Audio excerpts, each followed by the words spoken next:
Municipal. Tout d'abord, je voudrais souhaiter la bienvenue à Madame Oudot.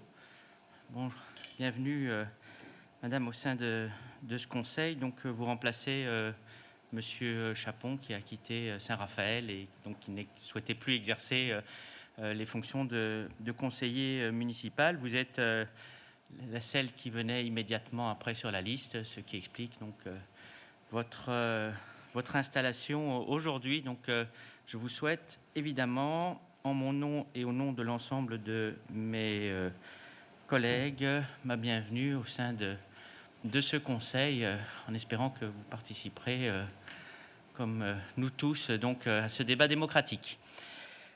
Nous allons donc commencer par appeler les présents. Monsieur le directeur général des services. Bonjour. Alors, Monsieur Masquelier. Présent. Madame Chiodi. Présent. Monsieur Decart. Présent. Madame Delaunay-Kédomar. Présent. Monsieur Izepi. Présent. Monsieur Grillet. Madame Ramy. Monsieur Eudiard. Madame Lombard a donné pouvoir à Monsieur Masquelier. Monsieur Sabbi. Madame Auteur. Madame Blanc. Monsieur Debézieux, Madame Zucco, Monsieur Chiron, Madame Siffre, Monsieur Bonal, Madame Meyer, Madame Arnaud, Monsieur Boyer, Madame Jean Perrin, Monsieur Genoux,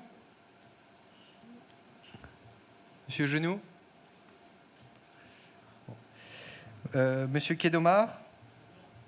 Monsieur Girardin a donné pouvoir à Madame Chiodi, Madame Bezin, Madame Lopez, Monsieur Tibéri, Monsieur Moranval, Madame Marcandella, Monsieur Marty, Madame Jacot, Monsieur Pécoul, Monsieur Cordina, Madame Dubois-Mougin, Monsieur Spinerny a donné pouvoir à Madame Ramy, Monsieur Tomasi, Monsieur Blanvillain, Monsieur Jean-Pierre et Madame Oudot.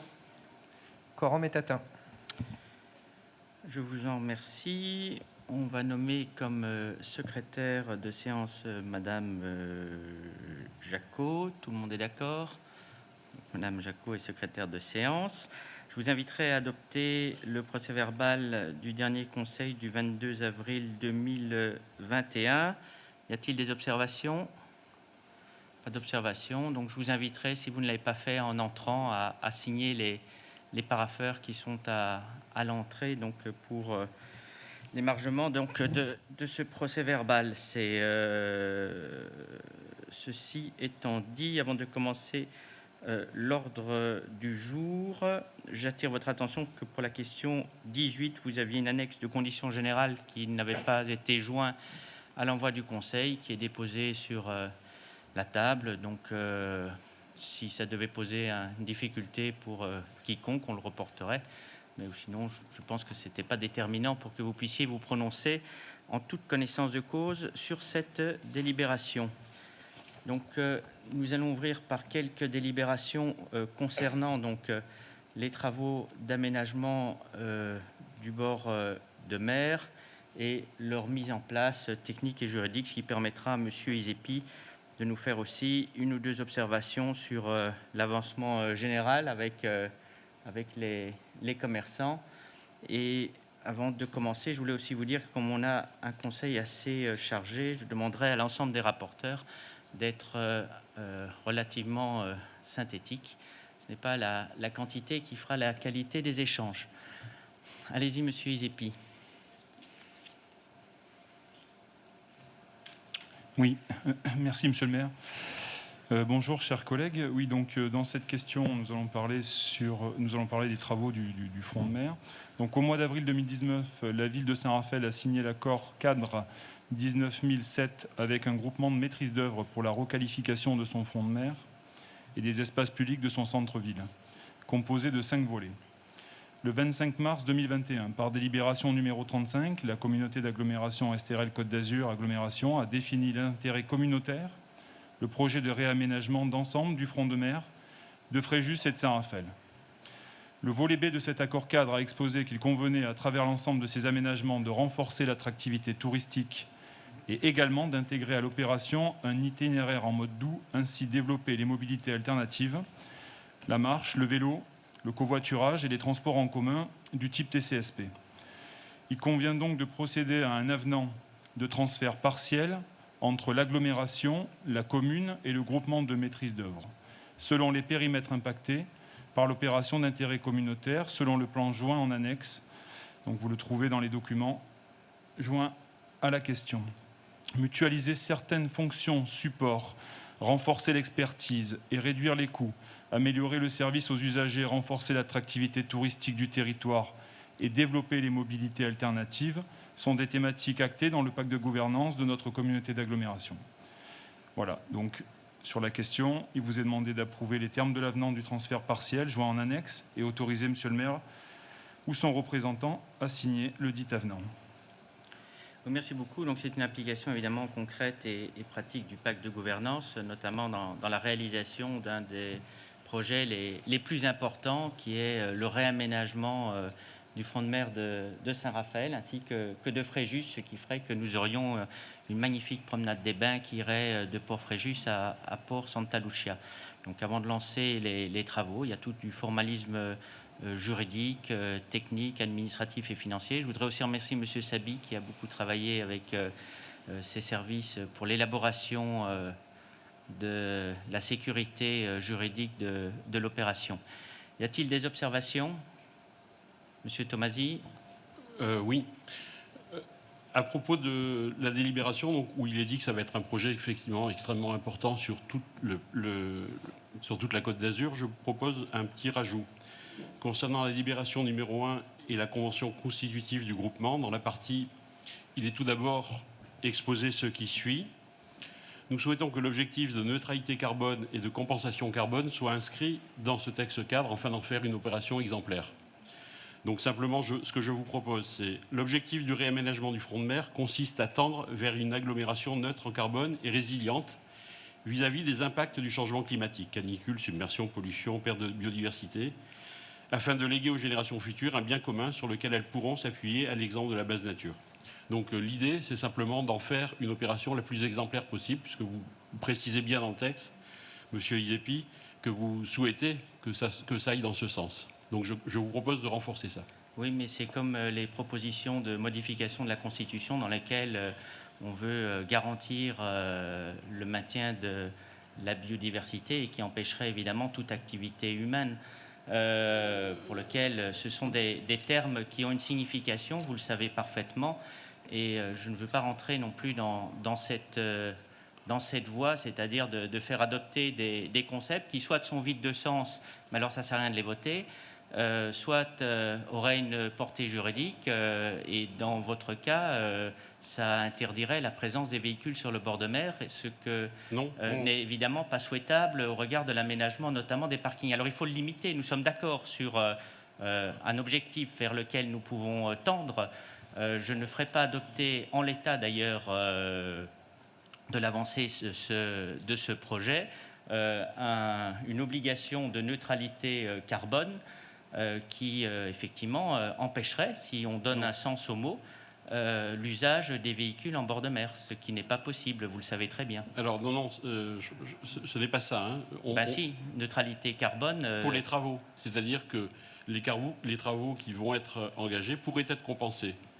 Il ne s'agit pas du tout d'interdire les véhicules au bord de mer, on est quand même conscient de la portée que ça aurait.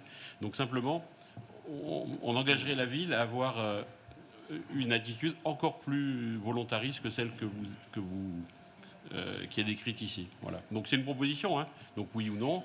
Elle n'est pas du tout régressive. Elle n'est pas du tout régressive, mais quand vous mettez des concepts, encore une fois, soit c'est des concepts sans aucune portée, c'est pas nécessaire, soit vous leur donnez un sens à un moment donné, en plus sur des concepts qui sont relativement indéfinis ou imprécis comme celui de neutralité carbone, c'est-à-dire que nous donnons la possibilité à n'importe qui pour venir contester lors de l'exécution des travaux des choix qui auraient été faits au motif que ça ne répondrait pas suffisamment à un objectif que vous savez qui, en l'état, n'est peut-être pas souhaitable, mais ça c'est un autre débat, et en tout état de cause n'est pas réalisable.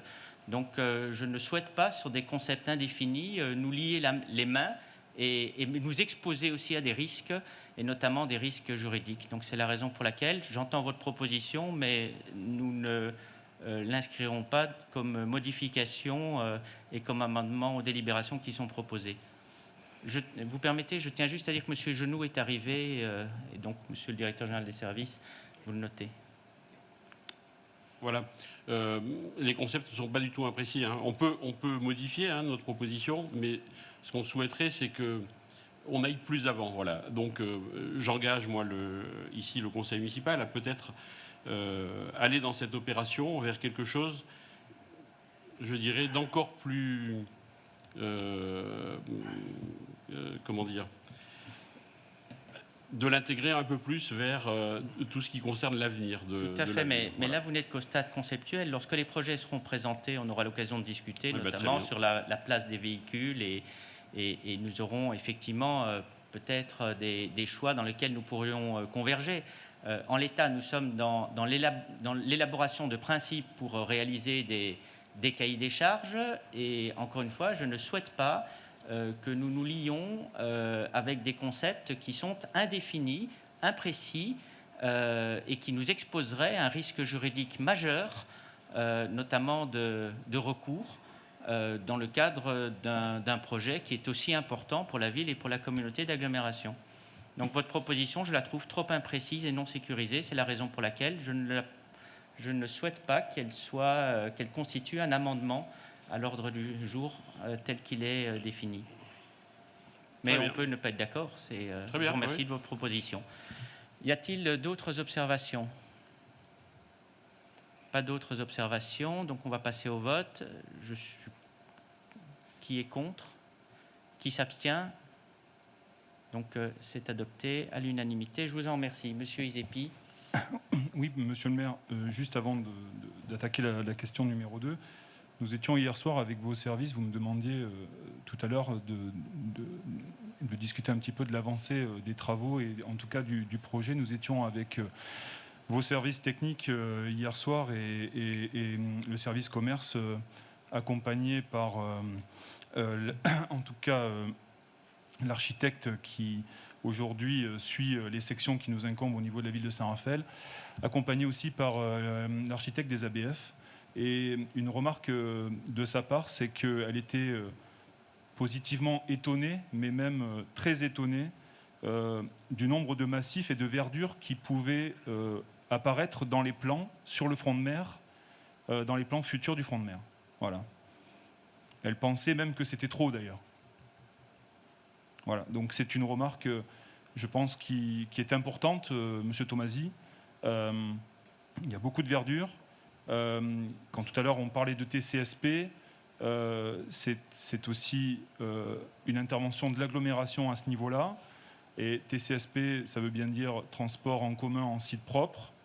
Et donc on étudie vraiment le véhicule ou le futur véhicule qui pourra opérer à cet endroit-là avec, bien sûr, on espère zéro carbone.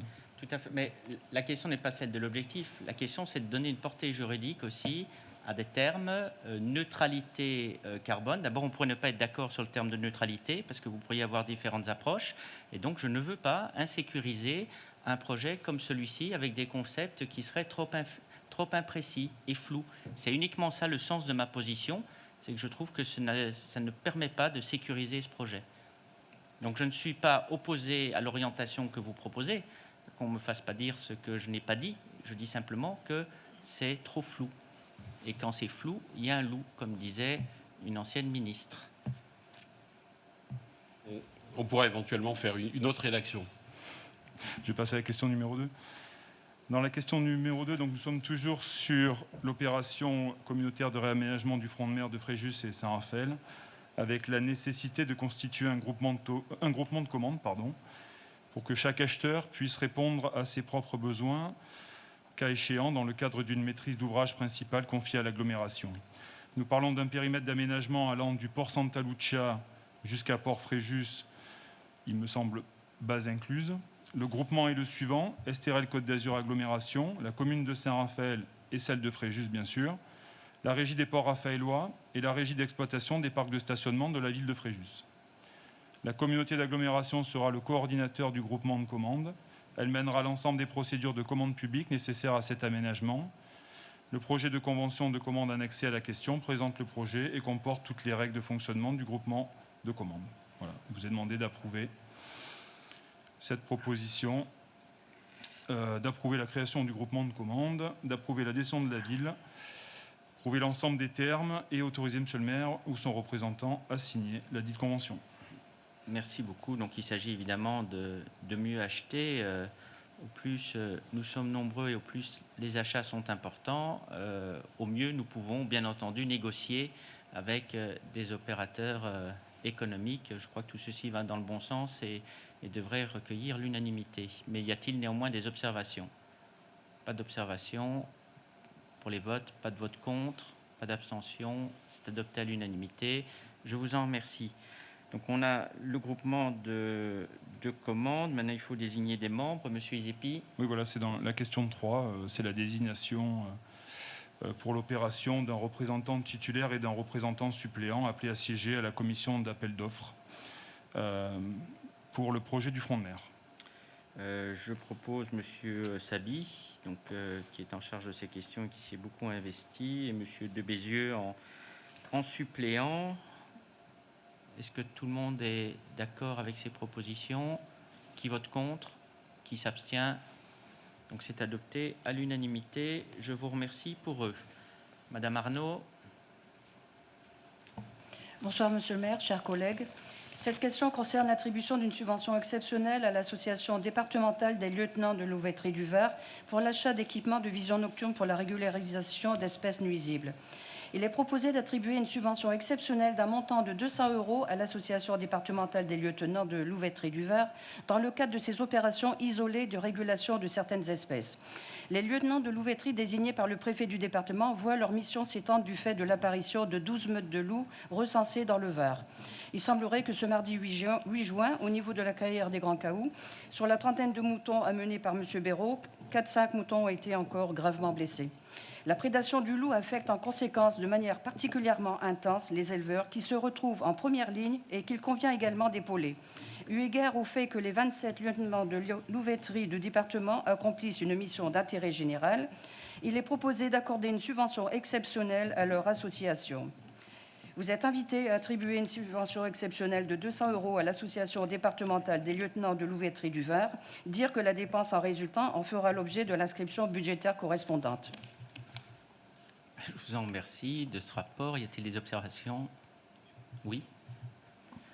Oui, bonjour à tous. Donc évidemment, moi je suis présidente d'une association de protection animale, donc je vais voter contre cette demande de subvention. C'est pour protéger d'autres animaux qu'on propose ceci. Alors voilà, justement j'ai des questions. Je voulais savoir pourquoi vous n'avez jamais répondu à mon courrier du mois d'octobre vous demandant un état des lieux des sangliers sur la commune. Oui, mais là on parle du loup. Voilà, mais vous parlez aussi des sangliers, puisqu'elle a parlé d'espèces dites nuisibles. C'est ma seconde question aussi.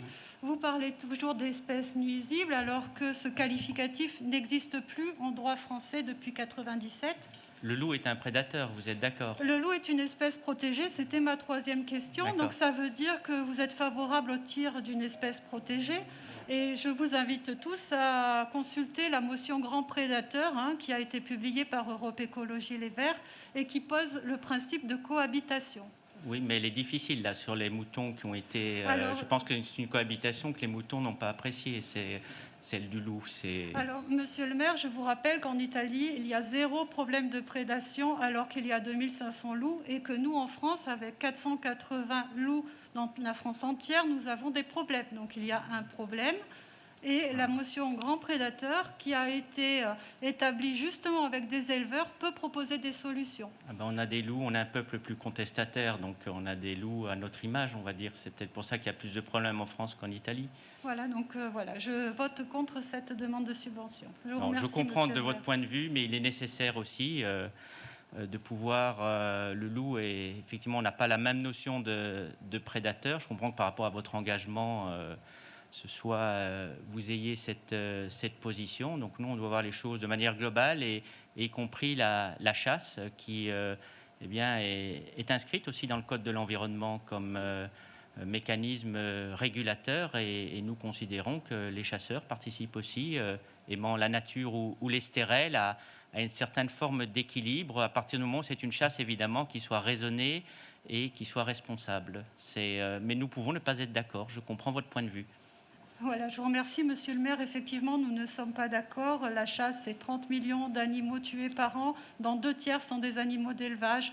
Donc la régulation, on peut en discuter. On en D'accord. discutera avec madame Arnaud de toute façon. Tout à fait, mais Je vous remercie. voilà. Mais là, ça visait spécifiquement le cas du loup. Je tiens bien à le préciser, puisqu'il y a une réapparition du loup dans les stérelles.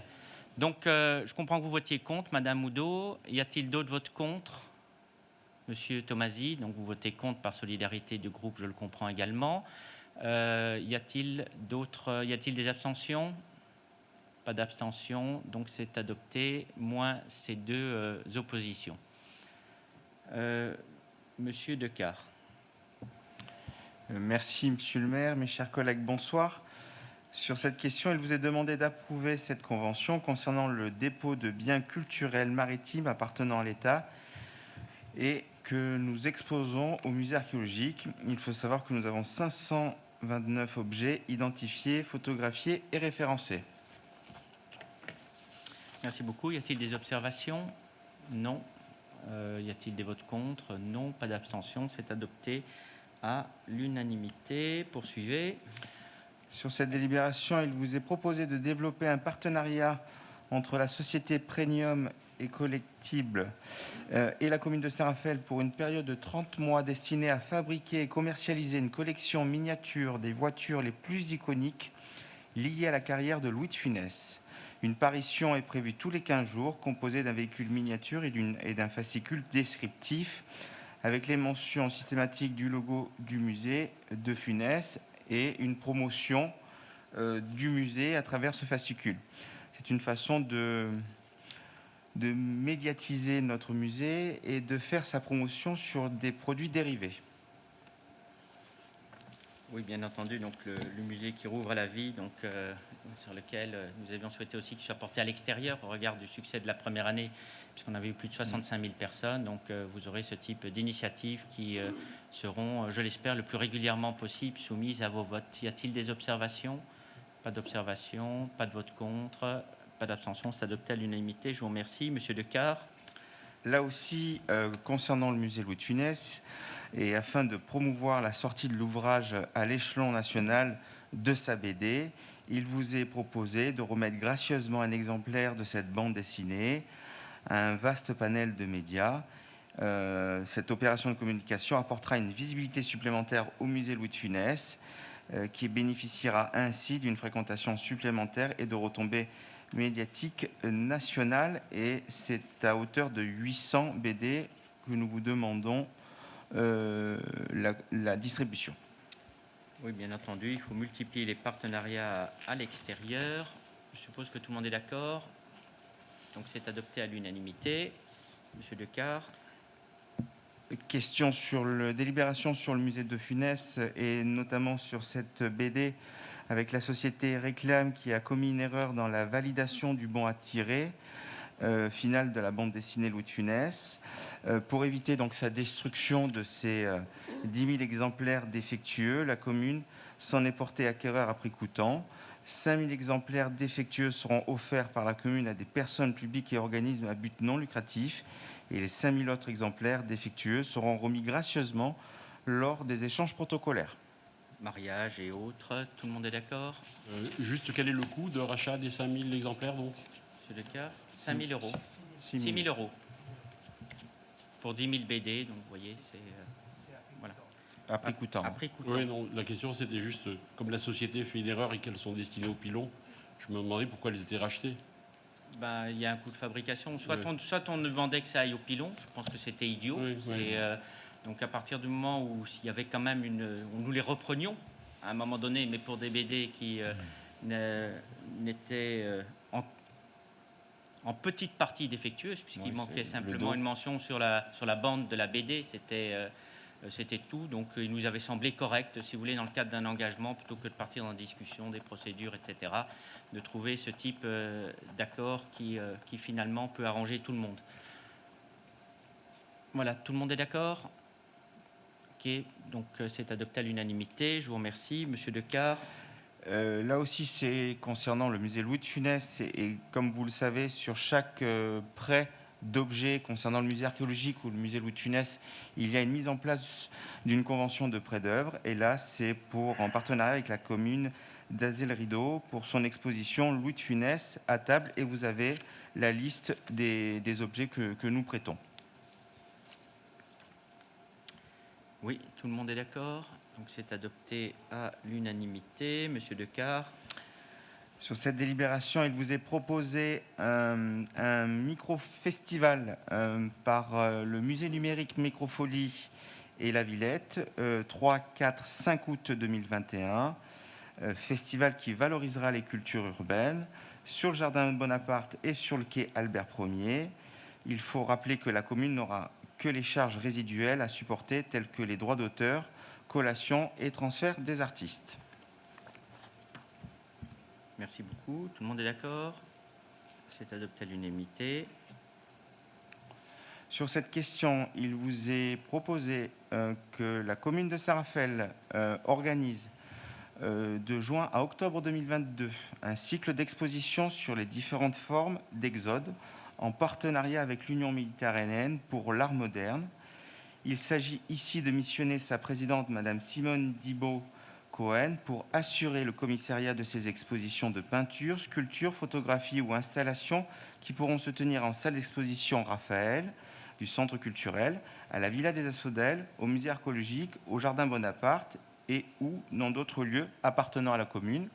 Il faut savoir que nous sommes en train de faire des repérages actuellement pour trouver des lieux insolites et des nouveaux lieux, et que cette exposition accueillera des artistes ayant un rayonnement national ou international. Tout à fait. Donc, ce serait une exposition très importante dans laquelle on renouerait aussi avec de grandes expositions que nous avons en mémoire, que ce soit Ousmane Sow ou encore l'exposition de la collection des Étrusques il y a plus d'une dizaine d'années. Donc on s'est dit qu'il était bien d'avoir, pour ceux qui s'en souviennent, il y en a un certain nombre d'entre vous, une grande exposition de cette même qualité. Alors le choix de la thématique des exodes, il est certain que le problème de la démographie va être sans doute un des problèmes majeurs des prochaines décennies, puisque nous devrions à la fin du siècle avoir plus de 11 milliards d'habitants, donc plus que ce que l'humanité a déjà connu à ce jour. Cela va amener à des mouvements de migration volontaires ou forcés, et donc à des exodes. Donc la thématique donne aussi lieu à une réflexion, et puis nous allons aussi commémorer plutôt, pour être exact dans les termes, puisqu'il n'y a rien à fêter, tout au contraire, les 60 ans de l'indépendance et du rapatriement des harkis et des pieds noirs. Et donc, il nous a semblé que cette thématique de l'exode aussi pourra donner lieu à réflexion, et ça pourrait s'inscrire avec ce qu'a proposé récemment aussi la région, c'est-à-dire que Saint-Raphaël soit le lieu sur lequel commencerait donc le cycle régional de commémoration. Y a-t-il des observations à ce sujet, Monsieur Tomasi? Oui, je voudrais dire qu'on se félicite vraiment de cette initiative. C'est vraiment quelque chose d'important, je trouve, pour la ville. Et il y a une autre exposition qui existe et qui se trouve actuellement dans l'est de la France, sur des photos qui ont été prises par une journaliste sur la jungle de Calais et qui pourraient se rajouter à votre exposition. Et par ailleurs, vous cherchez des lieux qui sont des lieux, vous avez dit, atypiques, hein, c'est ça? Et hier, monsieur le maire, nous en discutions. Je pense que vous auriez au CREPS sans doute des ouvertures possibles pour trouver des lieux de ce type-là. Donc le nouveau directeur doit être nommé au 1er septembre, donc ce serait une possibilité que de lui demander. Alors, on aura un commissaire d'exposition, donc comme je suis sensible aussi à la liberté et à l'indépendance des artistes, on lui laissera faire des propositions. Et je ne veux évidemment pas l'orienter au départ. Y a-t-il d'autres observations? Donc tout le monde est d'accord, c'est adopté à l'unanimité, je vous en remercie. Monsieur Decart. Donc là, c'est une délibération concernant le théâtre intercommunal Le Forum et la ville de Saint-Raphaël. Il faut savoir que depuis le 1er janvier 2021, le théâtre intercommunal porte seul l'intégralité de la programmation Aglo-Scène. Le présent projet de délibération vise à définir les nouvelles modalités d'accueil des spectacles de la saison d'Aglo-Scène dans les salles de spectacle raphaéloises. C'est chose faite. La ville de Saint-Raphaël n'a plus à porter les coûts financiers qu'il y avait sur la programmation qui se déroulait au Palais des Congrès de Saint-Raphaël sous l'identité d'Aglo-Scène. Depuis le 1er janvier, c'est le théâtre intercommunal avec une seule direction artistique qui programme aussi bien au théâtre intercommunal Le Forum et sur la ville de Saint-Raphaël. Juste pour mémoire, la délibération a été approuvée hier matin au conseil d'administration du théâtre intercommunal Le Forum. C'est encore une bonne utilisation de l'intercommunalité. On voit bien que le forum est un équipement intercommunal. La programmation est intercommunale et il n'y a plus de raison à ce que les villes conservent jalousement une partie de programmation. Je crois qu'on peut se parler et puis de tout mettre ensemble. C'est toute l'utilité, encore une fois, de cette coopération entre les villes de la communauté d'agglomération. Y a-t-il des observations? Non, tout le monde est d'accord. C'est adopté à l'unanimité. Merci beaucoup. Monsieur Decart. Sur cette délibération, donc c'est un contrat type de cession des droits d'auteur que nous vous proposons avec la création, diffusion, commercialisation et distribution de produits dérivés élaborés dans le cadre de la promotion des actions culturelles de la commune à partir d'œuvres d'art réalisées par des artistes associés nécessite aujourd'hui de s'appuyer sur un nouveau modèle de contrat type de cession de droits et d'auteurs. Je tiens juste à rappeler que nous avons 2 gros événements marquants cette année. L'année Cornuau que nous mettons en place au musée Louis de Funès, et vous serez invité au vernissage par Monsieur le maire avec 2 chevaux qui sera exposé au musée. Et donc nous avons des produits dérivés autour de l'année Cornuau. Et puis l'année Napoléon Bonaparte, où là aussi nous avons mis en place, entre le musée de Funès et le musée archéologique, un certain nombre de goodies pour cet événement. Merci.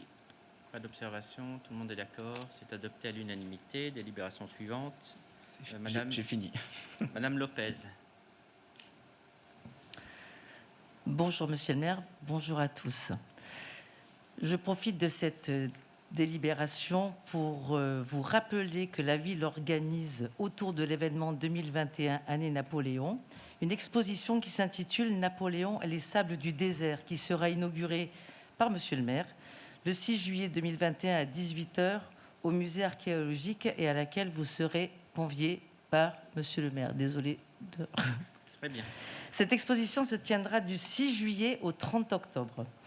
Cette inauguration sera suivie sur l'agora du Palais des Congrès par le spectacle Naboulio, concert symphonique qui sera interprété par le chœur polyphonique corse A. Filetta et l'orchestre de chambre de Nouvelle-Aquitaine, qui sera dirigé depuis son piano par Jean-François Esser, qui est un virtuose du Conservatoire national supérieur de musique de Paris, et par Didier Sandre de la Comédie Française dans le rôle du récitant. À ce spectacle, nous souhaiterions inviter les musées prêteurs, les collectionneurs, les conférenciers, les intervenants spécialisés ainsi que des représentants d'institutions et fondations qui ont collaboré à la réalisation de cet événement. Ce spectacle faisant l'objet d'une billetterie payante, il convient de rappeler que l'attribution de places gratuites lors de tout spectacle organisé par la ville est régie par la délibération numéro 20 du conseil municipal du 29 décembre 2008, selon la répartition suivante. 10 places sont à disposition de la commune dans le cadre de la promotion de ses activités culturelles. 10 places pour les professionnels, à savoir 2 pour la direction des affaires culturelles, 2 pour la presse et 6 pour les structures culturelles. 10 places pour les invités des troupes en représentation. Donc nous sommes à 30.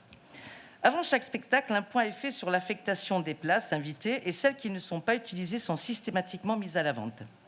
Concernant le spectacle Naboulio, il est proposé d'octroyer 60 places gratuites supplémentaires au dispositif susmentionné de manière à permettre à la commune de remercier toutes ces personnes en les invitant au spectacle. Pour votre parfaite information, la jauge est de 2000 personnes. Il vous est donc demandé d'approuver l'octroi de ces 60 places gratuites pour le spectacle symphonique, dire que ces 60 places exonérées s'ajouteront aux 30 places déjà offertes habituellement, et dire que les dépenses qui en résultent feront l'objet des inscriptions budgétaires correspondantes. Je vous remercie. Voilà. Pas d'observation. Tout le monde est d'accord? C'est adopté à l'unanimité. Merci beaucoup. Je vous laisse le soin de présenter la suivante. Elle sera plus courte, monsieur le maire. Prenez votre temps. Depuis 8 ans, la ville soutient les représentations, les spectacles des compagnies théâtrales locales. D'habitude, ces rencontres théâtrales se tiennent en avril. Malheureusement, cette année, avec le confinement, cela n'a pas été possible. Afin de les soutenir et de les conserver, de les motiver, nous avons proposé d'établir que le programme donc, de cette 8e édition se déroule du 21 au 29 août. Par délibération numéro 16 en date du 29 mars 2013, le conseil municipal a approuvé la modalité de mise en œuvre du partenariat entre la commune et les compagnies de théâtre locales pour l'organisation de la première édition des rencontres théâtrales. Il est à noter que la communication de la dite manifestation sera prise en charge financièrement par la ville. Les compagnies de théâtre se manifesteront sur le jardin de l'île Verte et le parvis du musée archéologique. Suite à cet exposé, le conseil municipal est invité à approuver l'organisation de la 8e édition des rencontres théâtrales qui se tiendra du 29 au 29 août 2021, conformément au programme ci annexé. D'approuver la réalisation de documents de communication, flyers et affiches pour assurer la promotion de cet événement.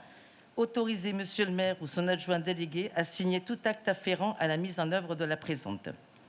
Dire que les dépenses qui en résultent feront l'objet des inscriptions budgétaires correspondantes. Je vous remercie. Effectivement, il faut soutenir le secteur culturel et événementiel qui, au-delà des difficultés qu'a rencontré le monde économique et qu'on a déjà eu longuement l'occasion de rappeler, et que nous rappellerons encore au cours de prochaines délibérations. Il est aussi nécessaire que nous aidions des compagnies aussi amateurs à pouvoir monter leur spectacle et de le présenter. Tout le monde est d'accord? C'est adopté donc à l'unanimité. Délibération suivante. Madame Lopez. La délibération concerne le Salon des 100 ans. La première édition s'est tenue l'année dernière en octobre et a connu un vif succès. La présente délibération a pour objet de soumettre à l'approbation du conseil municipal le projet de règlement général du Salon des 100 ans qui se tiendra cette année les 16 et 17 octobre 2021 à l'Estérel Arena. La commune organisera le Salon des 100 ans. L'organisation de cette manifestation nécessite l'élaboration d'un règlement général qui en détermine les modalités. Conditions d'admission et de sélection des participants, phasage de l'installation et du démontage des stands, montant des droits d'inscription et de la caution, conditions d'annulation, modalités pratiques d'organisation, etc. Les droits d'inscription, calculés en fonction de la longueur du stand choisi par l'artisan exposant, feront l'objet d'une décision de monsieur le maire dans le cadre des délégations de compétences fixées par délibération du 5 au 23 mai 2020.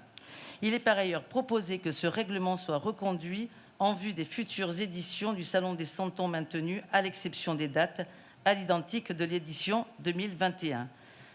Le conseil municipal est invité à approuver le règlement général du Salon des 100 ans, joint en annexe, dire que ce règlement général pourra être reconduit pour les futures éditions du Salon des 100 ans, qui seraient maintenues à l'identique de l'édition 2021, autoriser monsieur le maire ou son représentant à prendre toutes mesures nécessaires à l'organisation du Salon des 100 ans et à signer tout acte afférent à la mise en œuvre de la présente. et dire que les dépenses et les recettes qui en résultent feront l'objet des inscriptions budgétaires correspondantes. Merci beaucoup. J'attire votre attention aussi sur la cohérence de toutes ces délibérations, où d'une part nous nous inscrivons aussi dans le cadre de d'un récit historique, et je pense aux exodes et aux rapatriés, ou encore à commémoration donc, de Bonaparte, et puis le souvenir et le respect de l'identité locale. Nous aurons aussi l'occasion de rendre hommage à Jean-Pierre Caïs, puis à la Provence, les Santons, ça fait partie de l'identité. Donc toutes ces délibérations qui vous sont présentées ont leurs explications propres, mais ont également une cohérence d'ensemble qui est importante, puisqu'il faut aussi que nos concitoyens voient la logique d'une politique globale. Y a-t-il des observations? Il n'y en a pas. Pas de vote contre. Donc c'est adopté à l'unanimité. Monsieur Izepi. Oui, monsieur le maire. Chers collègues, je suis honoré de rapporter cette question qui nous tient tous à cœur. Hier, on m'a demandé si je connaissais Jean-Pierre Caïs, le marchand de fruits et légumes. N'est-ce pas? Mais qui à Saint-Raphaël ne le connaissait pas? Je dirais même qui ne l'aimait pas? Ce commerçant farfelu aux expressions pagnolesques, généreux, passionné de sa ville, de la Provence, des gens et je pense surtout des animaux. Avant de vous raconter ces quelques étapes de sa vie, j'ai appelé Chantal, son épouse, qui fut adjointe, mais qui fut aussi maire du petit village d'Alos, dans les Alpes de Haute-Provence. Jean-Pierre est né en 1947, au 55 de la rue Marius à Longues. Il était élève dans le quartier de la vieille ville à l'école des garçons. En 68, il reprend l'entreprise familiale au 121 de la rue République, où réside encore son épouse quand elle descend à Saint-Raphaël. L'expansion de l'entreprise l'amena à s'installer sur le boulevard Jean Moulin pour y construire un entrepôt avant de revenir au début des années 90 en centre-ville pour ouvrir les fameuses halles raphaéloises. Impliqué dans la vie économique, il avait créé l'ASCO, la première association des commerçants, avant qu'elle devienne l'ARCOR. Il y a 16 ans, je l'ai rejoint dans l'ARCOR. Il m'a beaucoup transmis, et surtout les valeurs associatives et l'engagement associatif. Il nous a toujours accompagnés et il aimait transmettre. Ce qu'il aimait surtout, avant tout, c'est jamais se prendre au sérieux. Du coup, il créa la commune libre des Templiers, s'auto-proclamant maire de celle-ci. Quand je vous disais farfelu, c'était surtout pour ses idées, concours de boules carrées, courses de baignoires, Noël en été avec l'arrivée du Père Noël en calèche, piloté par lui-même. On connaissait tous sa passion pour les chevaux. Des tablés immenses qui traversaient toute la vieille ville. Il avait même créé une monnaie locale, le Ginestos, et rebaptisé quelques rues de la vieille ville, dont je tairai les noms. Il est à l'initiative de la Raphaëlenque, créée suite à une Sainte Estelle, et pas une Sainte Agnès, organisée avec plus de 80 groupes venant de tout le pays de la Languedoc. Pour finir, une petite histoire qui a fait rire beaucoup de monde, moi aussi. Suite à quelques tensions avec le maire de l'époque, un 1er avril, avec ses amis de la pizzeria Marius, dont M. Cernicchia, rue Charabois, il décida de faire paraître une annonce dans le Var Matin. Immeuble en rénovation à céder, place Sadi Carnot. Le numéro à joindre était celui de la secrétaire de Georges Ginesta. S'ensuivit toute une histoire pendant un mois.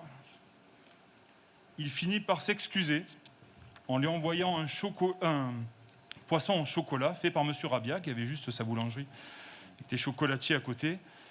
M. Rabia monta gentiment à l'étage et remetta le fameux poisson qu'il se prit directement dans la figure.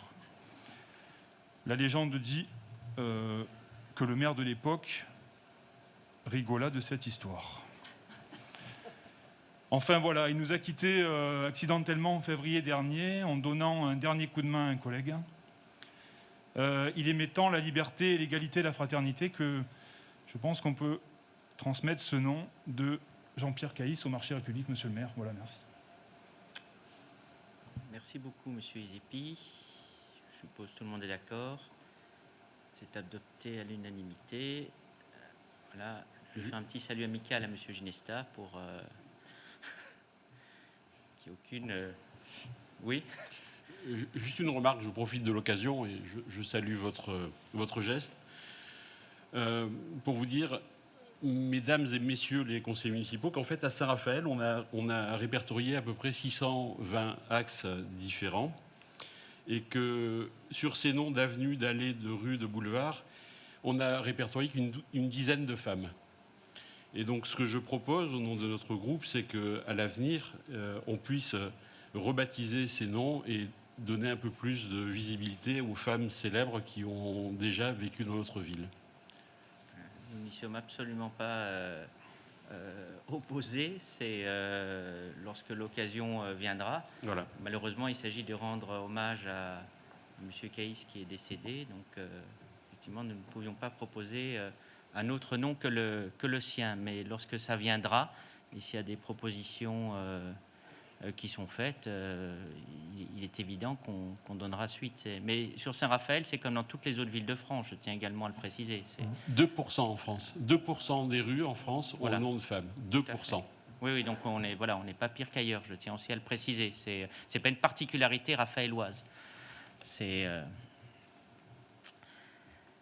Donc c'est adopté à l'unanimité. Monsieur Isepi. Oui, dans cette question, on vous demande d'approuver le renouvellement de la convention d'occupation temporaire du domaine ferroviaire et ses conditions générales annexées, par lesquelles la SNCF Réseau met à disposition de la commune l'ensemble des arches ferroviaires situées sur l'avenue Victor Hugo et sur le marché Victor Hugo. C'est pratiquement 18 mois d'échanges et de relance auprès de la SNCF. Nous aboutissons à une convention. Nous sommes partis de 2 conventions différentes, donc les 2 parties avaient des conventions l'une et l'autre différentes, à des dates différentes. Donc voilà, nous reprenons après 18 mois d'échanges bien la maîtrise de ces arches, ce qui nous permettra d'approfondir le travail dessus et de celles qui sont aujourd'hui fermées. Nous ne pouvions pas relancer les locations de ces arches, parce que je rappelle que nous ne sommes que locataires, même si nous avons fait en 2011 et sous Georges Ginesta de très gros travaux. Il était important de re-signer les conventions avant de relouer certaines de ces arches qui sont vides aujourd'hui. Si vous me permettez, vous êtes bien gentil, Monsieur Isepi, en rappelant simplement 18 mois. Je voudrais rappeler que ces arches, elles ont été réhabilitées par la ville, payées par la ville, que c'est la ville qui trouve les locataires, c'est la ville qui gère les locations, c'est la ville qui reverse les loyers à la SNCF. Et nous mettons 18, voire 36 mois, parce que je crois que c'est un des premiers dossiers dont je me suis occupé lorsque j'étais maire, pour qu'on nous soumette des conventions de 29 pages, où il faut être polytechnicien pour comprendre des calculs d'indemnité IN égale MX fois D moins A divisé par D, ou R égale MXA divisé par N. Donc voilà ce qu'on vous soumet tout simplement pour une sous-location d'une arche. Voilà, ça pourrait se réduire en 2 pages normalement. Et ça, il faut quand même le signaler, puisqu'on parle beaucoup de la bureaucratie et du temps passé inutilement sur des problèmes. Le problème, c'est de trouver plutôt des commerçants pérennes pour ces arches, que ça fonctionne. Eh bien, à quoi on est obligé de mobiliser des services pendant des mois et des mois. Et on peut rajouter aussi les mois qu'il a fallu pour trouver un interlocuteur. Oui, voilà, c'est ce que je voulais dire, monsieur le maire. C'était les 18 mois d'avant, c'était pour trouver l'interlocuteur entre Nice et Marseille. Mais avec beaucoup de diplomatie, je voulais parler que des 18 derniers mois où nous avions travaillé dessus. Y a-t-il Et malheureusement, il y a beaucoup de dossiers comme ça. C'est aussi, il faut l'expliquer, parce que parfois on ne comprend pas pourquoi l'action publique est lente, pourquoi les projets prennent du temps. C'est parce que ce genre de couverture maximum, où c'est ceinture et bretelles de manière permanente dans ce type d'établissement public, où on manque de gens aussi qui assument un petit peu des responsabilités, eh bien, on complexifie, on rajoute des strates supplémentaires et on évite absolument qu'il puisse y avoir quelques griefs qui puissent être faits. C'est comme ça que ça fonctionne et c'est comme ça qu'on ne fait rien. Donc c'est un parfait exemple de ce qu'il ne faut pas faire, mais qu'on va quand même vous demander d'approuver. Y a-t-il des observations? Je crois que tout le monde partagerait mon sentiment par rapport à ce qui vous est soumis. Donc c'est adopté à l'unanimité. Monsieur Isepi. Oui, Monsieur le maire, là nous rapportons une nouvelle question sur l'exonération diverses relatives à l'occupation du domaine public dans le cadre de la crise sanitaire liée à l'épidémie de Covid-19. Donc là, nous sommes sur... vous avez un tableau annexé où à l'intérieur, on vous explique, suivant les étapes de réouverture, nous avons choisi d'accompagner les commerces et les restaurateurs par rapport aux dates de réouverture. Là, on est sur une période de deuxième trimestre, voire premier et deuxième trimestre pour certains. Mais ça, on en avait déjà parlé lors du dernier conseil pour le premier trimestre. Donc là, on globalise et on travaille sur une exonération par date d'ouverture suivant les 3 étapes, donc le 19 mai, le 9 juin et le 30 juin. Voilà. Donc ce montant est estimé pour cette période à 200 000 €. Je rappelle que jusqu'à aujourd'hui, Monsieur le maire, vous avez accompagné l'économie locale avec plus de 2 millions d'euros. Le plan de relance, vous ne l'avez pas pensé ce dernier trimestre, vous l'avez pensé dès le départ de la crise, lors du mois de juillet dernier, dès que la machine a repris, et même dès le mois de mars dernier, excusez-moi. Mais les choix ont été pris après en conseil municipal en juillet 2020, en tout cas pour les premières exonérations. Voilà, c'est un accompagnement, comme je répondais à M. Cordina hier lors de la commission de travaux et finances. Il me semble, Pierre, je disais, de plusieurs milliers de personnes, puisque chaque restaurant ou entreprise que l'on accompagne, ou commerçant, ou taxi, ou on va parler sur les marchés, ont plusieurs employés dans ces entreprises. Donc c'est une aide aux entreprises et qui a permis jusqu'à maintenant de passer la crise, je ne dirais pas sans encombre, mais en tout cas de les assister avec beaucoup de profondeur. Oui. Alors ça fait partie du soutien qu'on a mis. Ce sera sans doute la dernière mesure de soutien global, parce qu'il y a un moment donné où il faut que ça reparte et on ne peut pas épuiser non plus nos finances avec un soutien qui soit inconditionnel et illimité. Ça ne correspond pas à ça. De toute façon, les professionnels ne le demandent pas. Ce qu'ils demandent, c'est d'avoir des clients et de pouvoir vivre en toute indépendance et de leur activité et pas sous tutelle et perfusion publique. Donc voilà, ça c'est le bilan en quelque sorte de l'aide qu'on a apportée.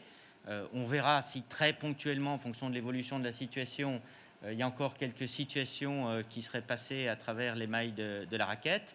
Mais si c'est pas le cas, donc on peut aujourd'hui faire une évaluation et un bilan des aides, ce qui sera complété d'ailleurs dans l'exposé que vous fera tout à l'heure Madame Chiodi sur le compte administratif pour l'année 2020. Ce qui est important, c'est que nos commerçants ont tenu le choc.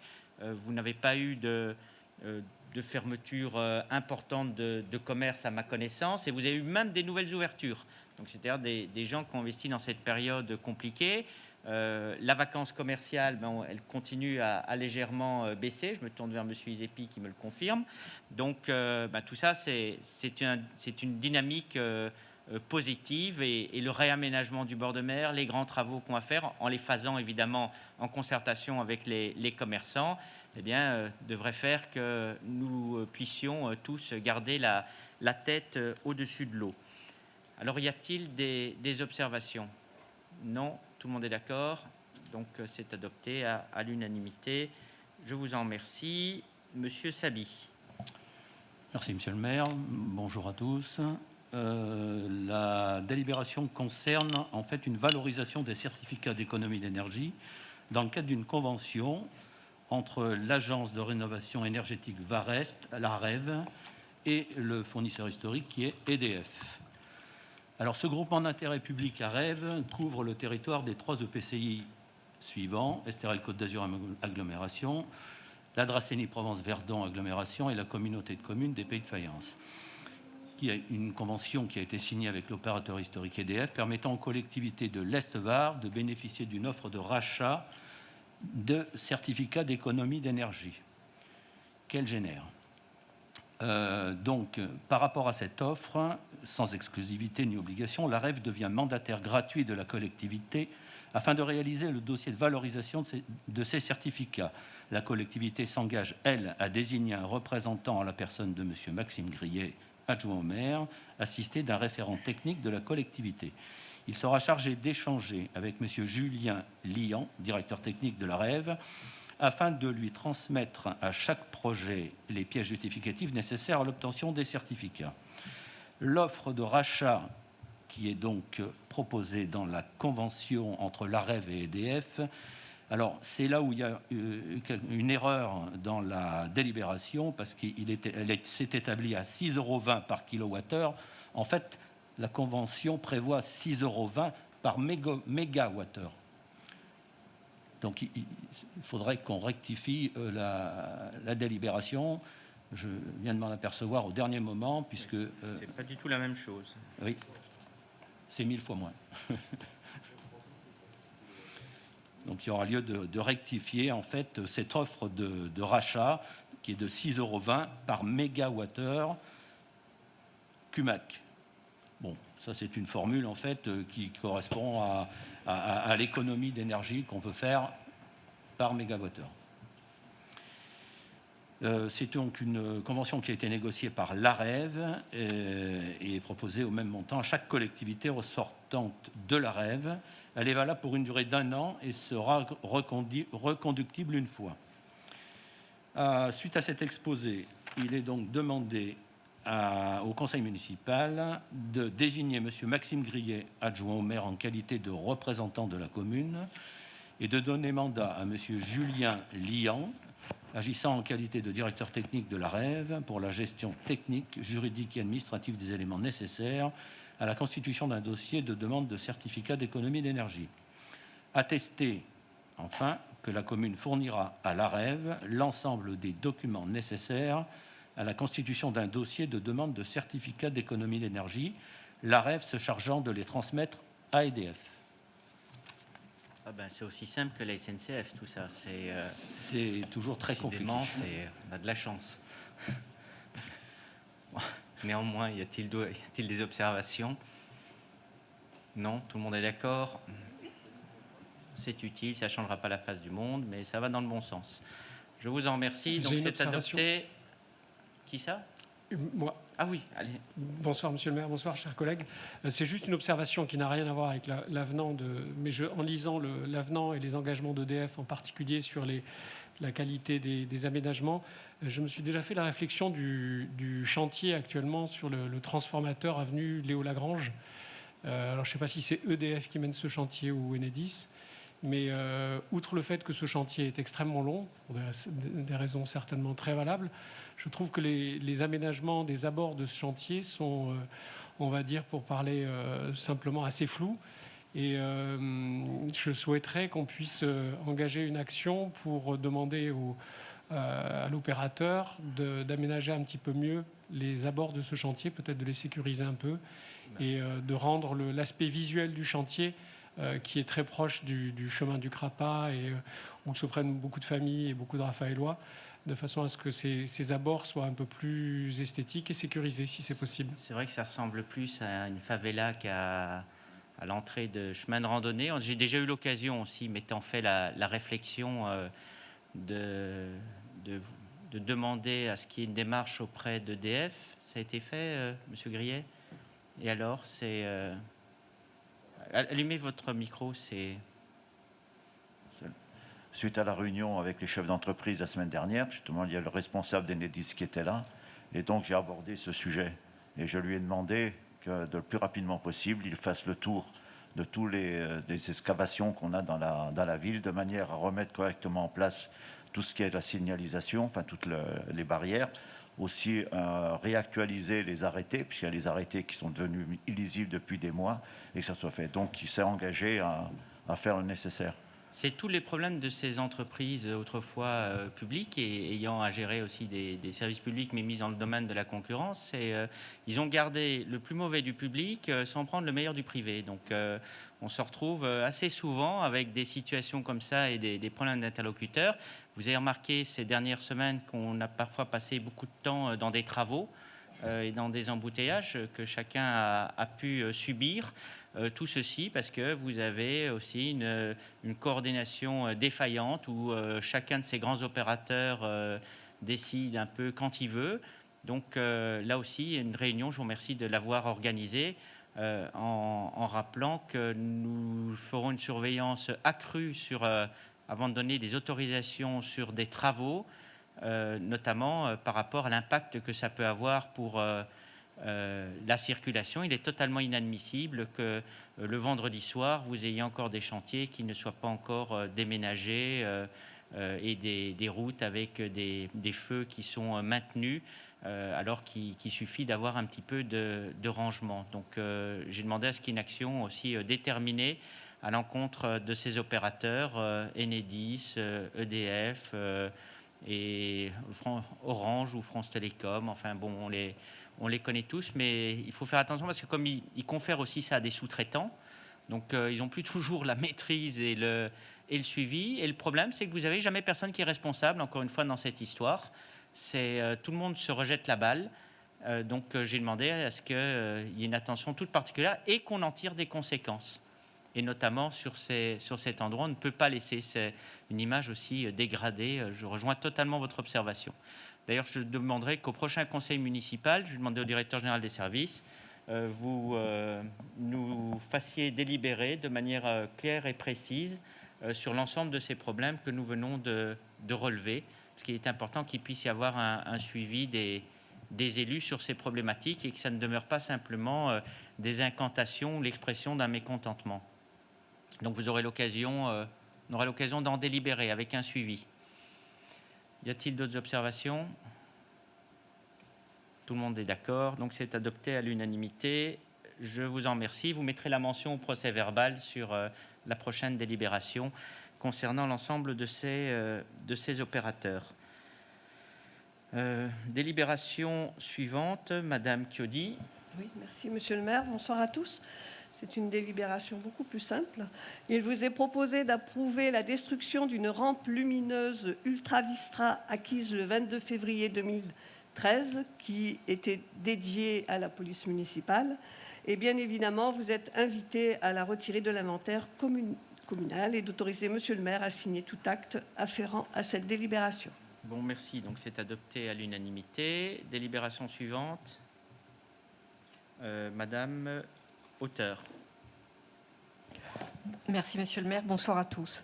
Alors, pour cette délibération, on vous rappelle que dans le cadre du Conseil local de sécurité et de prévention de la délinquance, la municipalité a souhaité la création d'un Conseil des droits et devoirs des familles, qui est un outil de prévention supplémentaire. Alors, cette nouvelle instance qui a été approuvée donc au Conseil municipal de décembre 2020 se compose de membres désignés par les différents partenaires institutionnels, mais aussi de membres désignés par Monsieur le maire. On vous propose donc d'approuver la composition de ce conseil selon la liste qui est jointe. Merci. Je vous remercie. Dans le même sens, nous avons rendez-vous la semaine prochaine avec le procureur de la République dans le cadre de la justice de proximité, notamment pour pouvoir accélérer le traitement d'un certain nombre de dossiers. Et il m'a annoncé qu'il y avait même des réponses pénales qui pourraient être données en 5-6 jours. Ce qui serait une excellente chose en ce qui concerne des petits actes de délinquance où il faut une réponse ferme et rapide. Parmi les conseillers proposés pour participer au Conseil des droits et devoirs des familles, il y aurait Madame Bezin, Madame Auteur et Monsieur Boyer. Tout le monde est d'accord avec ces propositions? Je vous en remercie. Donc c'est adopté à l'unanimité. Madame Ramy. Oui, bonsoir, chers collègues. Le présent projet de délibération a pour objet de faire approuver le règlement intérieur du Pass Silver Sport. Depuis sa création en juillet 2017, le Pass Silver Sport a pour vocation de faire découvrir aux Raphaélois de plus de 60 ans des activités sportives et dynamiques en toute convivialité et de créer du lien entre eux. Cette opération, victime de son succès, a dépassé les attentes de la commune et justifie donc une extension du dispositif. Par conséquent, à la rentrée 2021-2022, la commune de Saint-Raphaël va faire évoluer ce Pass Silver en proposant certaines modifications comme des augmentations de séances pour des activités sportives actuelles, voire même des ajouts de nouvelles activités, comme par exemple des ateliers de cuisine, de chant et de théâtre. Cette évolution impose donc la rédaction d'un règlement intérieur qui aura pour objet de définir les modalités d'accès aux prestations municipales ainsi que les règles relatives à la fréquentation de ces activités. Le conseil municipal est invité à en délibérer. Merci beaucoup. Tout le monde est d'accord. Donc c'est un grand succès, le Pass Silver. Il faut continuer à le développer. Donc c'est adopté à l'unanimité. Monsieur Cordina, délibération suivante. Monsieur le maire, mesdames et messieurs, bonsoir. Donc il s'agit de la convention avec le SDIS pour la surveillance de la baignade, modification des annexes. Afin de conserver le label pavillon bleu commune et plage attribué en avril 2021, l'organisme attributeur demande à la ville de Saint-Raphaël de modifier en termes d'effectifs la surveillance de la plage d'Aguet sur le poste principal de la plage en affectant 3 sapeurs-pompiers au lieu de 2 initialement prévus. Cela en raison de la fréquentation des plages et des plages voisines qui ne sont pas surveillées. Alors pour répondre à cette demande, le SDIS a modifié le document annexé à la convention déjà approuvé par le conseil municipal. Il nous est donc demandé d'approuver cette modification et dire que les termes de la convention avec le SDIS restent inchangés. Merci. Y a-t-il des observations? Non, personne. Donc c'est adopté à l'unanimité. Monsieur le maire, excusez-moi, juste, je précise, ayant la procuration de monsieur Spinnerny.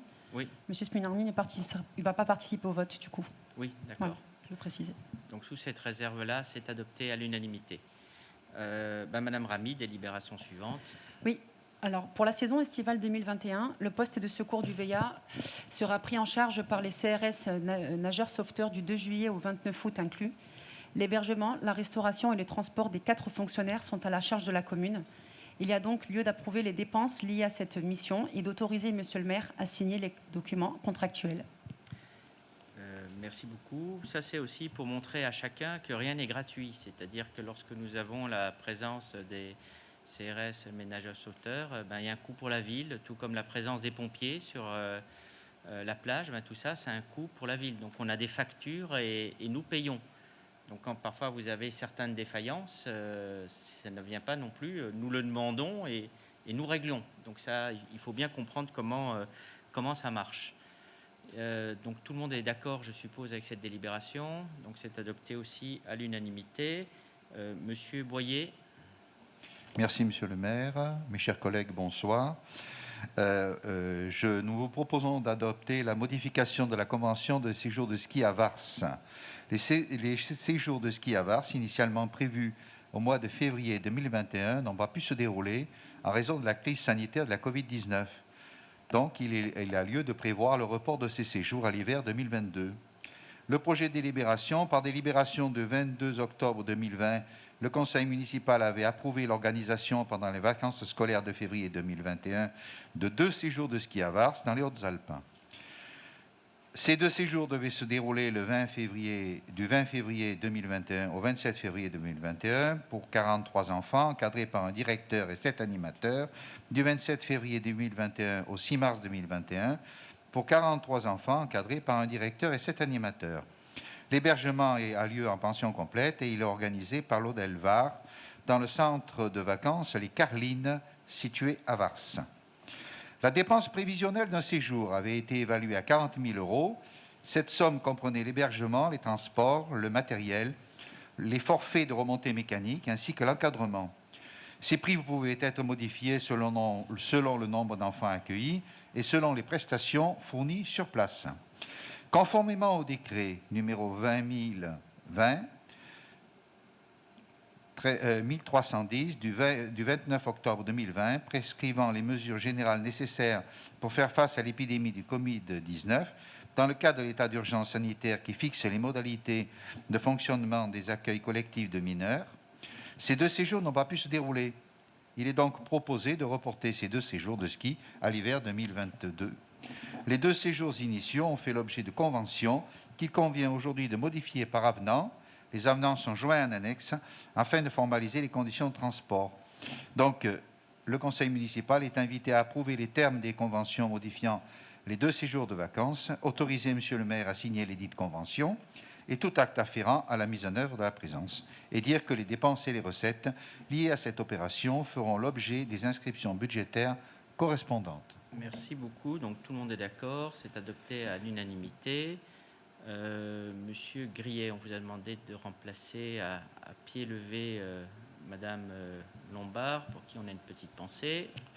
Merci Monsieur le maire, bonsoir à tous. Par 2 délibérations du 11 décembre 2020 et du 25 février 2021, le conseil municipal a approuvé l'accord quadripartite entre la commune, l'association des indépendants du Treyas, les propriétaires concernés et l'ASA Treyas Réseau Sec. Les délibérations 28... Monsieur le maire, on a sauté une question. On a sauté une question, la 27. Oui, mais vous reviendrez, allez-y. Okay. Tout le monde avait suivi. Les délibérations 28, 29, 30 que je vais vous présenter sont les engagements de la commune. Oui, on en entend parler depuis 10 ans, donc allez-y. Voilà. Vous en Alors, faites pour pas, la délibération, un public je vous qui est propose familier à ces je questions. propose de faire les 3 délibérations dans la foulée. Tout à fait. Donc on n'a que hâte d'en finir avec cette problématique qui dure depuis plus d'une décennie. Pour la délibération 28, il s'agit d'acquérir une partie de la parcelle cadastrée BO 280 du boulevard Théodore Guichard qui appartient depuis 2017 à l'ASA Treyas Réseau Sec. Il s'agit d'un linéaire de 225 mètres. Cette assiette foncière est cédée pour l'euro symbolique. Le montant ne nécessite pas l'avis des domaines et comme nous le verrons dans les délibérations suivantes, cette voirie sera classée dans le domaine public communal. Le conseil municipal est donc invité à approuver l'acquisition par la commune à l'euro symbolique de cette portion de la parcelle BO 280, autoriser monsieur le maire à signer l'acte de vente ainsi que tout acte ou document nécessaire à la procédure, autoriser madame la première adjointe dans le cadre de la signature d'un acte administratif à signer l'acte conformément aux dispositions du Code général des collectivités territoriales, classer cette voirie dans le domaine public routier communal, dire que les recettes et dépenses feront l'objet des inscriptions budgétaires correspondantes. Voilà, écoutez, je vous remercie. Je voudrais aussi dire l'énergie considérable qui a été passée à la résolution des problématiques du Treyas, l'énergie qu'a dû y mettre Madame Zouko. Vous a épargné de rapporter cette délibération pour ne pas accroître votre souffrance quant à la résolution de ces problématiques. Et Monsieur Van der Hasselt également, qui a bien un mi-temps passé sur la question du Treyas. Donc, sous ces réserves-là, il faut 3 votes différents. Pour la délibération 28, tout le monde est d'accord ? Tout le monde est d'accord, unanimité. 29, tout le monde est d'accord, c'est à l'unanimité. Et la 30, tout le monde est d'accord, c'est adopté à l'unanimité. Merci beaucoup. Donc, Monsieur Isepi, on va reprendre la délibération numéro 27. Merci, Monsieur le maire. Dans cette question, c'est une question assez importante, dans le sens où nous avons besoin de main-d'œuvre sur le territoire et de beaucoup de main-d'œuvre à l'aube de cette saison. Je prendrai juste le territoire de la CAVEM, mais c'est pratiquement 30% des lits marchands du département. Sur un département qui est classé leader cette saison en termes de réservation au niveau national, même devant Paris. J'en profite pour remercier mon collègue Guillaume Decart de VAR Tourisme pour la belle promotion de notre territoire, mais il nous amène beaucoup de travail. Donc il nous manque des saisonniers, il nous manque surtout des lieux pour loger ces saisonniers. Donc je trouve une très belle initiative que de signer une convention entre la ville de Saint-Raphaël et l'État, donc avec son représentant, monsieur le préfet.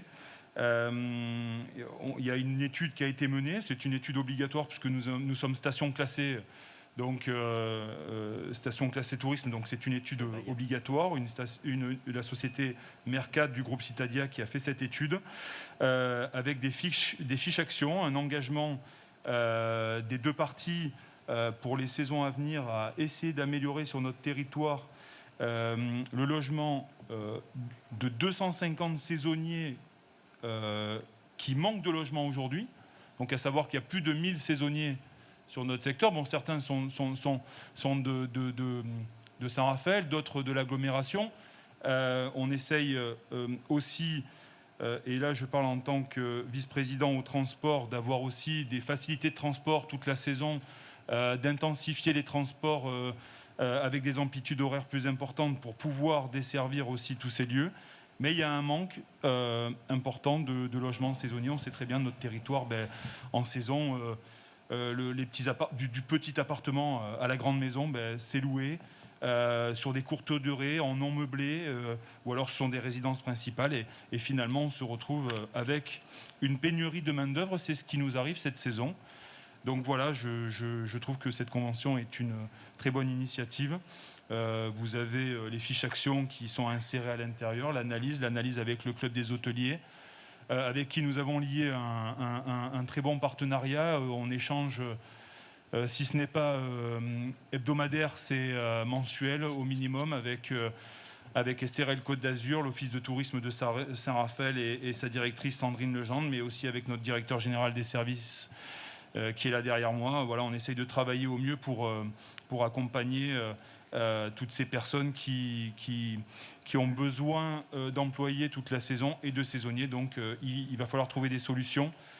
Et donc cet engagement avec ces 5 fiches d'action, il faut les travailler, il faut les tenir avec l'État. Il faut aussi que l'État s'engage à nous accompagner sur un territoire où le tourisme est la première économie locale. Merci, voilà, monsieur Izepi. Il faudra aussi être très vigilant pour que l'État soit totalement loyal et que lorsque l'on demande de déterminer des logements pouvant accueillir des saisonniers, ce soit bien des saisonniers qui soient les attributaires locaux et que ce ne soit pas un moyen non plus dissimulé afin de mener d'autres politiques qui seraient très éloignées de celles du tourisme.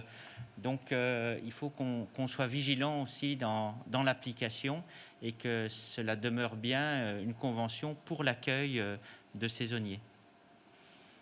Y a-t-il des observations? Mais j'espère bien que ça sera le cas, monsieur le maire, avec l'arrivée d'une école hôtelière sur notre territoire où des logements sont prévus, monsieur le maire. Voilà. Ce sera le cas, mais quand le fond de ma pensée, c'est vrai que vous avez d'autres politiques qui sont menées par l'État, qui sont des politiques sociales, qui ont leur légitimité. Ce n'est pas mon propos de les critiquer en tant que telles, mais là on parle de logements saisonniers pour le tourisme et je ne voudrais pas qu'il y ait une ambiguïté aussi sur la démarche une fois que des logements soient identifiés et que vous ayez un changement de destination qui se produise. Il faut que l'État soit aussi pleinement loyal lorsque nous rentrons dans cette démarche parce que nous avons besoin de logements pour saisonniers, comme pour l'ensemble des raisons d'ailleurs que vous venez d'exposer.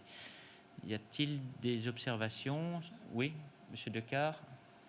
Oui, rapidement, et je remercie mon collègue Stéphane de pouvoir valoriser le département du Var et le Var à travers l'offre touristique. Il est vrai qu'aujourd'hui, la tendance s'inverse et que le département du Var devient la première destination en France devant Paris, et je crois qu'on peut s'en réjouir. Les tendances se confirment également pour la période de septembre et octobre. Donc je crois que c'est un travail commun qui a été mené avec les territoires, la région et le département du Var. Même si nous devons nous réjouir de cette promotion et de cette destination, il ne faut pas oublier qu'il y a quand même le logement et les emplois que nous devons quand même considérer et que nous devons mener sur le même front pour pouvoir avoir une offre globale et que cette destination soit d'une extrême qualité pour bien accueillir les touristes. Voilà, y a-t-il des observations sur ce sujet? Non, tout le monde est d'accord. Donc c'est adopté à l'unanimité. Je vous en remercie.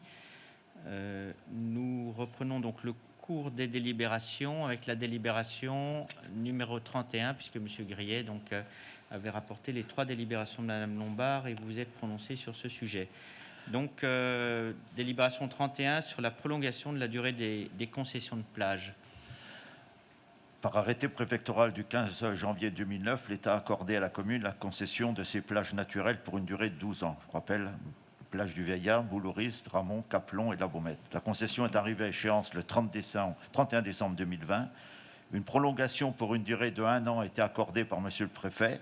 Les procédures administratives pour l'obtention d'une nouvelle concession ont été ralenties pour diverses raisons. Il est donc nécessaire que le conseil municipal autorise une nouvelle fois Monsieur le maire à effectuer les démarches pour une nouvelle prolongation pour la saison 2022. Dès la prolongation obtenue, des avenants aux sous-traités d'exploitation des lots de plage seront conclus avec les bénéficiaires pour une poursuite de leur activité pour une saison supplémentaire. Le conseil municipal est donc invité à solliciter Monsieur le Préfet du Var la prolongation de la concession des plages concernées pour une durée de 1 an à compter du 1er janvier 2022, autoriser Monsieur le maire à signer tous les actes et documents afférents à cette procédure, dire que les dépenses en résultant feront l'objet des inscriptions budgétaires correspondantes. Merci beaucoup. Donc ça, il s'agit aussi de prendre en compte les conséquences de l'épidémie, de laisser cet été les concessionnaires poursuivre donc leur concession, mais d'ores et déjà de pouvoir préparer aussi de nouvelles concessions. Et il y aura un travail important aussi sur le cahier des charges qui sera proposé, dans la mesure où lorsque vous avez une concession d'occupation de domaine public, ce n'est pas sans droit. C'est en fonction aussi d'éléments qui profitent à la ville. Ce n'est pas des commerces comme les autres, c'est des commerces sur le domaine public et il faut évidemment que ça puisse répondre à des besoins tels que nous les avons définis ici en conseil municipal. Y a-t-il des observations? Non, aucune. Tout le monde est d'accord, donc c'est adopté à l'unanimité. Monsieur Kedomar. Oui, rebonsoir. Donc, il s'agit d'une délibération qui concerne la commune de Sainte-Maxime qui souhaite reprendre donc la gestion de l'ensemble de son port à l'expiration des contrats existants le 31 décembre 2021. La commune de Sainte-Maxime a donc décidé de créer une SPL, une société publique locale. Donc, en fait, Sainte-Maxime va connaître les mêmes échéances que nous avons connues sur Saint-Raphaël à l'expiration des concessions l'année dernière. Donc, la commune de Saint-Raphaël est actionnaire de cette SPL à hauteur de 6% des actions et a désigné un représentant au conseil d'administration de la SPL. Il s'agit de M. Nicolas Marty. Donc, la présente délibération a pour objet d'autoriser le représentant de la commune de Saint-Raphaël à une rémunération au titre de ses fonctions. Et elle a également pour objet d'autoriser le représentant de la commune à accepter toute fonction ou mandat spéciaux qui lui seraient confiés par le conseil d'administration de la SPL. Donc, pour mémoire, M.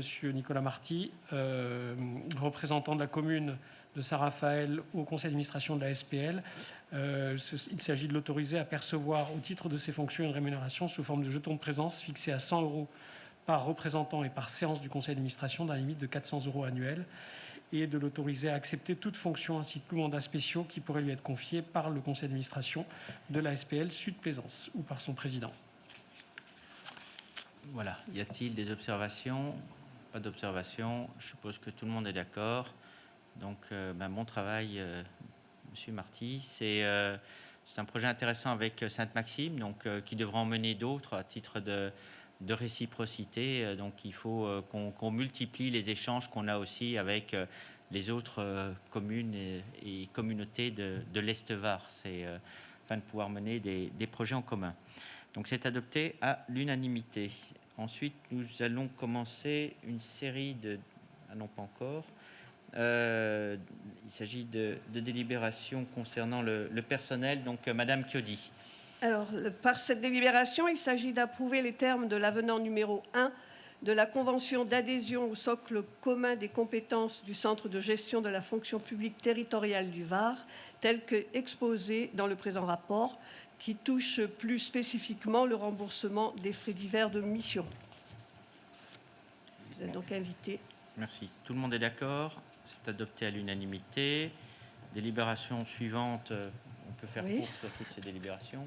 Donc, les agents titulaires et contractuels de la commune sont mobilisés pour assurer l'organisation du scrutin et la tenue des bureaux de vote lors des élections départementales et régionales des 20 et 27 juin prochains. Il vous est proposé de les indemniser comme il se doit, selon, pour les catégories B et C, par le paiement ou la récupération des heures supplémentaires effectuées, pour la catégorie A, par le paiement de l'indemnité forfaitaire complémentaire pour élection, fixée sur une enveloppe de 7 278,08 €, à répartir en fonction du grade, de la responsabilité et du service fait par chacun. Il va sans dire que ces indemnisations seront doublées si d'aventure la consultation électorale se déroula en 2 tours.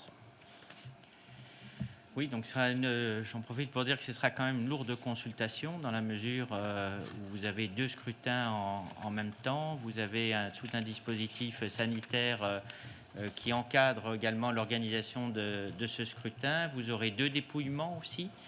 Donc les bureaux de vote se fermeront à 19 h. On avait prévu une amplitude un tout petit peu plus importante que ce qui existait pour le scrutin municipal, donc en coordination avec les autres villes aussi de la communauté d'agglomération. Donc vous aurez donc un scrutin où, bon, 2 journées qui vont être assez lourdes, en espérant que le taux de participation soit aussi plus élevé que celui qui est pressenti aujourd'hui. Y a-t-il des observations? Pas d'observation. Non. Donc c'est adopté à l'unanimité. Bien, par celle-ci, il s'agit de modifier le tableau des effectifs. C'est une question récurrente lorsque l'on a commencé en début d'année de finaliser une organisation efficace. Donc là, il s'agit de mettre à la tête du pôle juridique de la collectivité, qui est composé des services tels que le juridique, l'urbanisme, l'état civil, les archives municipales ou encore l'organisation des élections. Ensuite, un recrutement de catégorie B au titre du service patrimoine bâti pour l'emploi d'un technicien de bâtiment.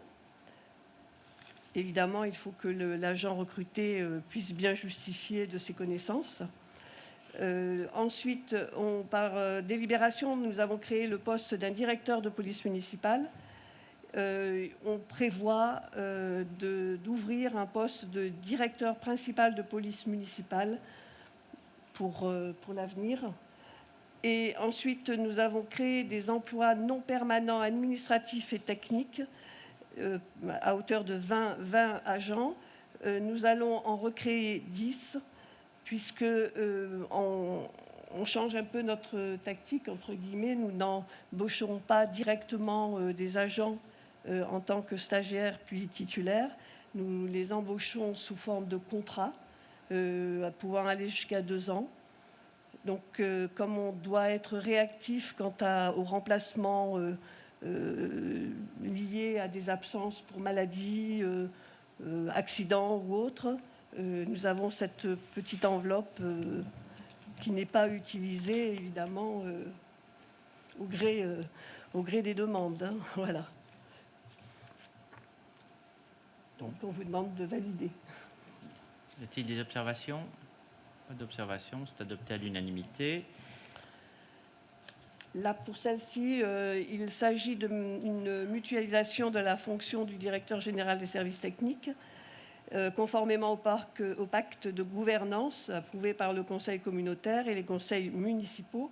Il vous est proposé la convention de mutualisation de ce directeur nouvellement recruté, qui commence, je crois, la semaine prochaine, à hauteur de 50% de son temps de travail à STRL, donc Côte d'Azur Agglomération, et selon les modalités fixées par convention pour une durée de 3 ans renouvelable.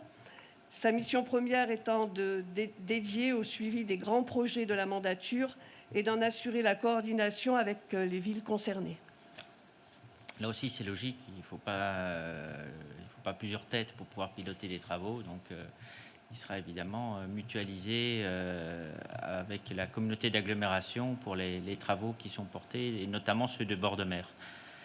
Pas d'observation, donc c'est adopté à l'unanimité. Délibération suivante. Bien, pour ne pas la nommer, Julie Toscano, agent communal à la tête du service écologie, a été recrutée pour occuper le poste de technicien milieu marin pour l'Observatoire marin d'Estérel Côte d'Azur Agglomération. Par cette délibération, il vous est proposé d'approuver dans un premier temps sa mise à disposition à mi-temps pendant 2 mois à compter du 1er juin afin de finaliser les projets communaux en cours, et ce, selon les modalités prévues par convention, avant de formaliser dans un second temps sa mutation vers sa nouvelle administration. Merci beaucoup. Donc tout le monde est d'accord, c'est adopté à l'unanimité. Délibération suivante, c'est de Bézieux. Monsieur de Bézieux. Merci, Monsieur le maire, chers collègues. Il s'agit d'une convention pluriannuelle de partenariat entre la commune de Saint-Raphaël et l'association Cercle de Boulouris Saint-Raphaël, l'entraide par l'amitié, qui a pour objet notamment de promouvoir la solidarité, la lutte contre l'isolement, la réduction de la fracture numérique et bien d'autres domaines.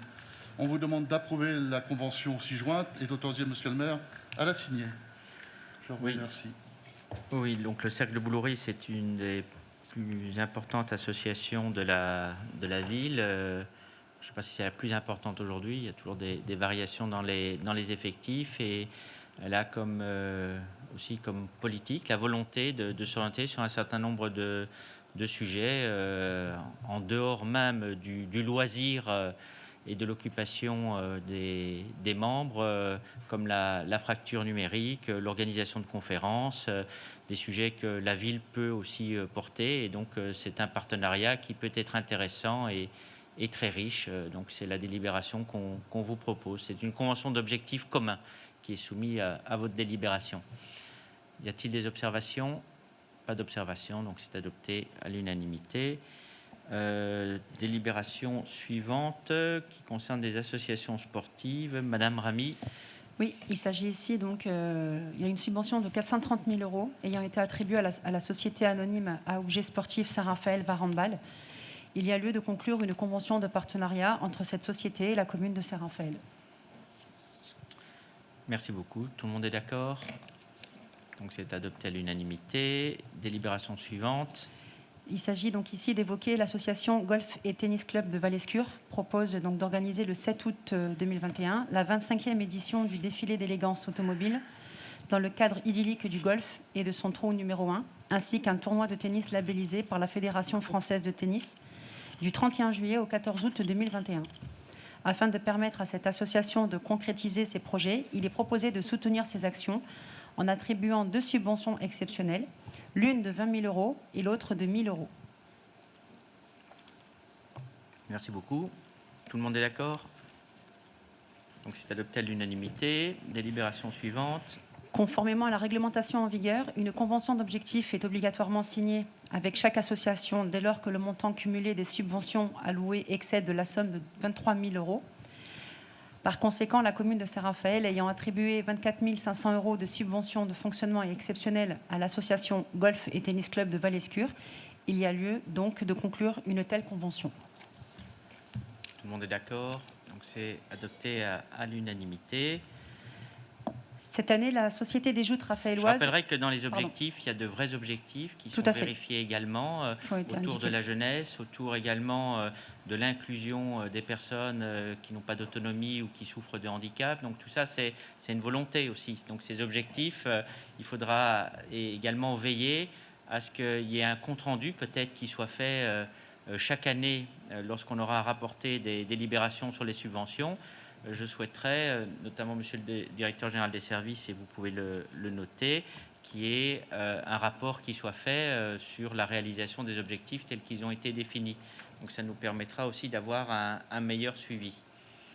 Tout à fait. Cette attribution, aujourd'hui, donc là, nous parlons de... Attendez, excusez-moi. Ouais, cette année, la Société des Joutes raphaéloises fête ses 110 ans du club et les 28 ans de l'école des joutes pour les jeunes raphaélois. Ces manifestations représentant un intérêt sportif et participant de la belle manière à l'animation de la ville en cette saison estivale, il est proposé de soutenir ces actions en attribuant 2 subventions exceptionnelles, l'une de 1 000 € et l'autre de 5 000 € à M. Valderiotti. Tout à fait, que je remercie pour son énergie. C'est son implication. Son implication et le travail qu'il réalise également. Je précise que nous aidons également le club de joute d'Aguet. Oui, et exactement. que cette année-ci, si effectivement il y a une attention toute particulière sur les joutes raphaéloises, c'est au regard des 110 ans du club, donc qui mérite un effort un peu plus important. Donc tout le monde est d'accord, c'est adopté à l'unanimité. L'association Randonneurs de l'Est Varois organise sur la commune de Saint-Raphaël la première édition, les 3 marches de l'Estérel, les 25 et 26 septembre 2021, qui consiste à promouvoir la randonnée pédestre, la marche nordique et la marche aquatique.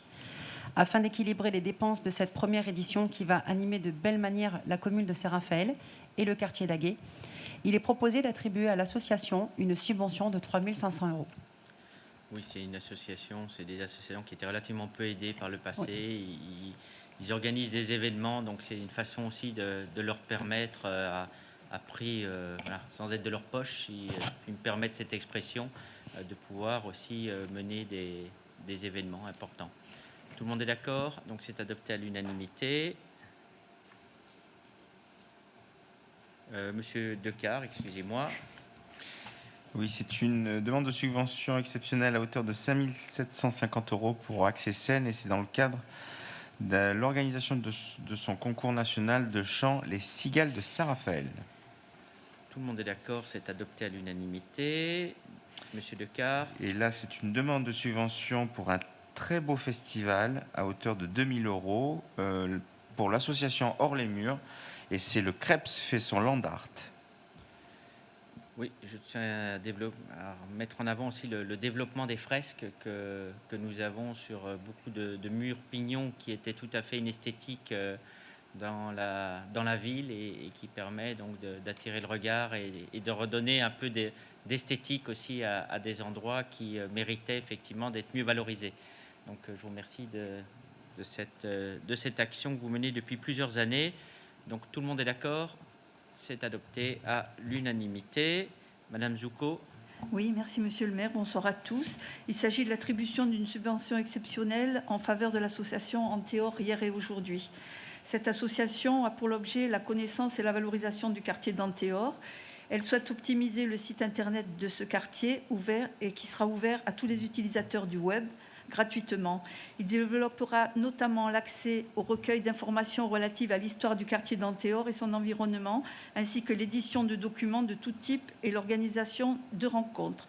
Aussi, compte tenu de l'intérêt pour la commune de la promotion du quartier d'Antéor menée par l'association Antéor hier et aujourd'hui, il est proposé de soutenir l'optimisation de son site web en lui attribuant une subvention exceptionnelle d'un montant de 1 000 €. Tout le monde est d'accord aussi. C'est adopté à l'unanimité. Monsieur de Bézieux. Merci. Il est proposé d'attribuer une subvention exceptionnelle d'un montant de 3 000 € à l'association 36e division d'infanterie du Texas, Audramont, dans le cadre de ses actions liées au devoir de mémoire. Elle développera notamment des actions dans le cadre du 77e anniversaire du débarquement de Provence le 15 août prochain. Merci. Oui, on essaiera de refaire une belle commémoration. J'étais avec le représentant de l'ambassade américaine ce midi, justement, pour veiller à ce qu'on puisse faire aussi des commémorations coordonnées avec la mairie de La Motte aussi, du Rayol Canadel, et puis qu'on puisse essayer de trouver à travers notamment un chemin de mémoire. Je sais que M. Dubreuil travaille aussi sur ces questions-là, des points d'attention permanents aussi qui mettent en avant ce débarquement qui est moins connu. Il est moins connu à cause du jour le plus long, puisqu'il n'a pas pu bénéficier du cinéma, comme, de l'apport du cinéma, comme le débarquement du 6 juin 1944 en Normandie. Donc tout le monde est d'accord sur cette... Je tiens également à saluer l'action de M. Brun, aussi le président de cette association, qui est investi depuis des années, aussi bien au Dramont que pour la 36e division. Nous allons rentrer maintenant dans un périple de délibérations financières qui vont être rapportées par Madame Chiodi, dont je remercie l'esprit de synthèse. Bien. Alors, nous allons commencer par le compte de gestion qui est établi par le comptable. Vous êtes invité à adopter le compte de gestion 2020 présenté par le comptable des finances publiques qui comprend 3 parties, la situation patrimoniale, l'exécution budgétaire, la comptabilité des deniers et valeurs. Il rend compte de l'exécution du budget comparé aux autorisations de dépenses et de recettes et les résultats sont en parfaite conformité à ceux présentés par Monsieur le maire au compte administratif. Merci beaucoup. Tout le monde est d'accord ? Donc, c'est adopté à l'unanimité. Pour la prochaine, je dois vous laisser, parce que c'est la loi qui l'impose. Il s'agit du rapport du compte administratif. Oui. C'est bien ça ? Pas l'écouter ? Non. Donc, je vais vous laisser avec Madame Chiodi. Donc, après, vous pouvez lui poser toutes les questions que vous souhaitez. Elle vous y répondra et je pourrai revenir lorsque ça aura été voté. Très bien. Le compte administratif 2020 retrace l'ensemble des dépenses et recettes entre le 1er janvier et le 31 décembre. Il rend compte de la gestion de l'ordonnateur et il est en concordance avec le compte de gestion du comptable public que nous venons de voter. L'année 2020, je ne vous apprends rien, a été marquée par une crise sanitaire sans précédent qui, hélas, perdure toujours. Cette crise aura coûté près de 800 000 € en dépenses de fonctionnement et près de 4 900 000 € de non-recettes, dont plus de 1,8 million au titre des exonérations accordées par notre Assemblée. Bien évidemment, ce résultat est atténué par l'absence d'activité, notamment dans le domaine de la culture, de la vie scolaire, pour 2,4 millions €, d'où une perte quand même sèche de 3 300 000 €. Malgré ces impacts en recettes comme en dépenses, les objectifs définis lors du débat d'orientation budgétaire 2020 ont été atteints et tenus. Pas d'augmentation des taux de fiscalité communale, soutien logistique et financier aux personnes les plus fragilisées par la crise, désendettement, opération devenue pérenne, ce qui porte à 2,8 millions € cet objectif pour 2020, maintien d'un fort niveau d'investissement qui permet de participer au développement de l'économie locale et donc au maintien de l'emploi tout en assurant de façon efficace l'avenir de notre commune. Et le tout dans un contexte très contraint de l'État par la poursuite de la baisse des dotations de l'État, de la majoration absolument remarquable de la pénalité SRU, 2,8 millions €, et de la non-compensation des pertes de recettes. La situation de l'exercice 2020 ne peut être, intellectuellement parlant, être comparée avec les exercices antérieurs et je n'en ferai rien. Aussi, en analysant l'exposé joint au rapport, je vous ferai observer l'impact des décisions de l'État sur la fermeture des établissements et des mesures votées par notre conseil municipal, mesures impulsées par notre maire quant aux diverses exonérations accordées pour soutenir l'économie locale. Pour exemple, vous pouvez constater en page 2 du rapport, au titre des recettes fiscales, une baisse de reversement sur les produits des jeux du casino à hauteur de 880 000 €. L'exonération de la taxe sur la publicité pour 166 000 €. En page 3, une perte de plus de 2,2 millions € sur les produits des services du domaine, qui s'étend de l'occupation du domaine public au stationnement voirie, aux redevances diverses et variées. En page 6, une économie sur les différents postes directement touchés par les directives gouvernementales qui sont venues impacter le déroulement normal de notre vie locale, à hauteur de 2,4 millions €, allant même toucher les dépenses de personnel au titre des heures supplémentaires prévues en sus pour les diverses activités programmées. À noter une baisse très significative des charges financières associées à nos emprunts, mais sans liaison avec la crise sanitaire, seulement à imputer par une très bonne maîtrise du suivi de la dette. Je rappelle que ces charges représentent 40,50 € par an par habitant, population INSEE. Le compte administratif, conforme au compte de gestion du trésorier, est le reflet des opérations réalisées durant l'exercice. Le bilan d'exécution de l'année 2020 est arrêté aux chiffres suivants. Dépenses globales de l'exercice, 98 500 000 €, réparties pour 64% en section de fonctionnement, à hauteur de 62,7 millions € et 36% en section d'investissement, à hauteur de 35,8 millions €. Recettes globales à 110 700 000 €, réparties quant à elles sur 64% sur le fonctionnement, à hauteur de 71,3 millions € et 36% sur la section investissement à hauteur de 39,4 millions €. Hors opération d'ordre qui ne génère aucun flux financier, les dépenses réelles ont été engagées par rapport aux prévisions budgétaires à hauteur de 94% en section de fonctionnement et 87% pour la section d'investissement. Et les recettes réelles à hauteur de 105% en section de fonctionnement et 96% pour la section d'investissement. Le résultat global de clôture de l'exercice 2020 est excédentaire de 6,2 millions € contre 4,3 millions € en 2019. Au vu de cette présentation, force est de constater que les prévisions budgétaires du budget 2020 ont été sincères et prudemment arrêtées. Dans un deuxième temps, en examinant de plus près la section de fonctionnement, par rapport à 2019, on observe en dépenses une hausse de réalisation avérée en 0,12 salaires et charges de personnel pour près de 600 000 euros, liés principalement au fameux glissement vieillesse, en 0,14 atténuation de produits induite par la pénalité SRU, une augmentation de 300 000 euros par rapport à 2019, en 65 les subventions participation versées, en rappelant l'enveloppe de 500 000 euros versée au CCAS pour l'aide face à la crise Covid.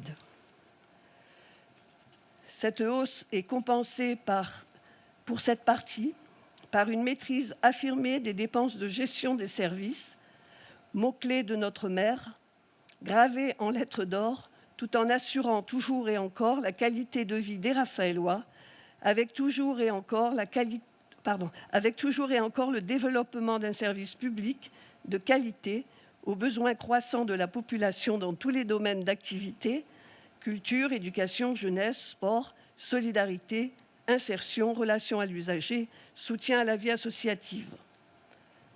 Hausse compensée donc par, au chapitre 011, charges à caractère général, une baisse de 2,4 millions malgré les dépenses Covid, comme annoncé, à hauteur de 800 000 euros. Au chapitre 66, charges financières pour 230 000 euros, ces deux résultats induits par la baisse d'activité d'une part et la maîtrise de la dette d'autre part, déjà évoquée. Enfin, en recettes, l'amalgame des plus et des moins fait ressortir au final un résultat déficitaire sur les opérations réelles de 521 000 euros par rapport à 2019.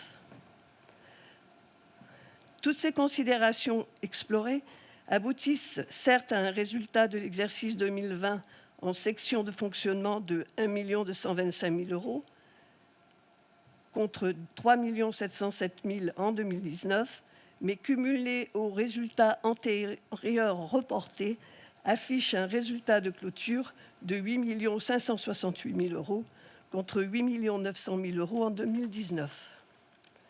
Vous pouvez constater que l'écart n'est pas très important.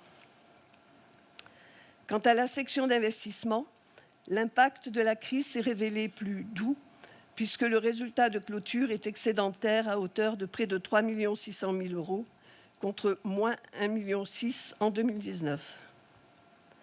Les recettes sont récurrentes dans ce domaine. Les subventions obtenues auprès de nos partenaires institutionnels pour 3,4 millions, la transaction restaurant Vieux-Port pour 3,1 millions,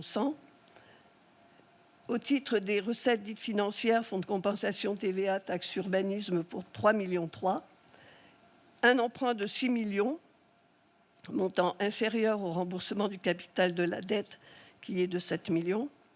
Enfin, les cessions de biens lancées et votées par notre conseil municipal au fil du temps pour 14 800 000 euros. Elles ont permis des dépenses d'équipement à hauteur de 20 700 000 euros.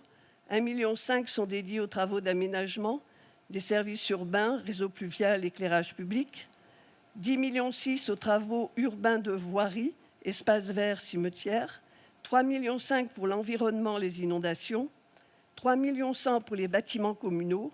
1 million pour les acquisitions diverses et variées et 1 million pour les frais d'études et divers logiciels. À ces opérations d'équipement viennent s'ajouter les opérations dites financières, dont 7 millions sont affectés au remboursement du capital de la dette. Le résultat de clôture cumulé présente un solde déficitaire de 2 395 000 qui, après comptabilisation des restes à réaliser, affiche un résultat final excédentaire de 3 585 000. En conclusion, en dépit d'un contexte de tension persistante sur les finances publiques et d'une conjoncture économique qui est toujours délicate, la situation de notre cité au terme de cet exercice 2020 fait toujours preuve d'une solidité financière qui nous permet de soutenir le tissu économique de notre belle ville ainsi que nos administrés. Je sais avoir abusé de votre écoute et de votre patience, mais il fallait vous démontrer par les résultats obtenus l'investissement de tous nos agents dans tous les domaines pour être au service de nos administrés, toujours plus près, avec toute la bienveillance que nous préconise notre maire, en surveillant tout aussi bien l'utilisation des deniers publics.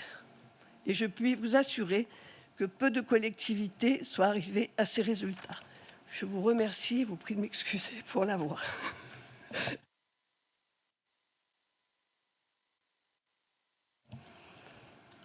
Si vous avez... Je vais me désaltérer d'abord.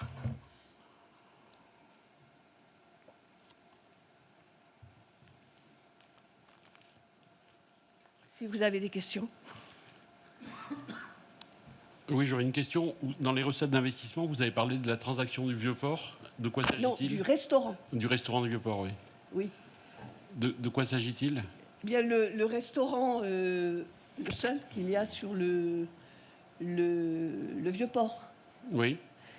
Qui a été pris en charge par la ville et la recette obtenue va être reversée à la Régie des ports. Parce que c'est elle qui va l'avoir dans son patrimoine.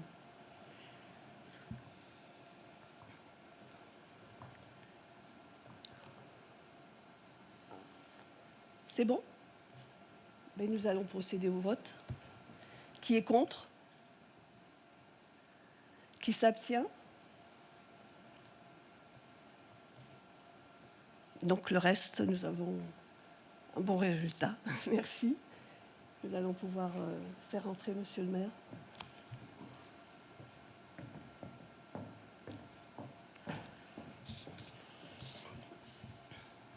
C'est terrible de parler avec le masque.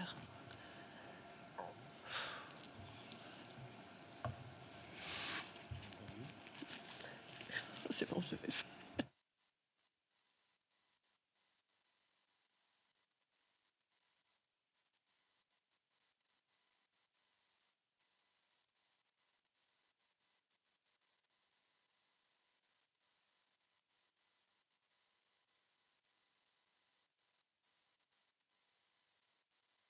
Ah ben voilà, encore une mesure effectivement bureaucratique ou légale très intéressante.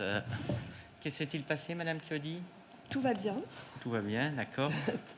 Nous avons eu 2 abstentions. Ah bon, lesquelles? Nos amis. Ah, un frémissement. Vous avez frémi, Monsieur Pécoul, en mon absence.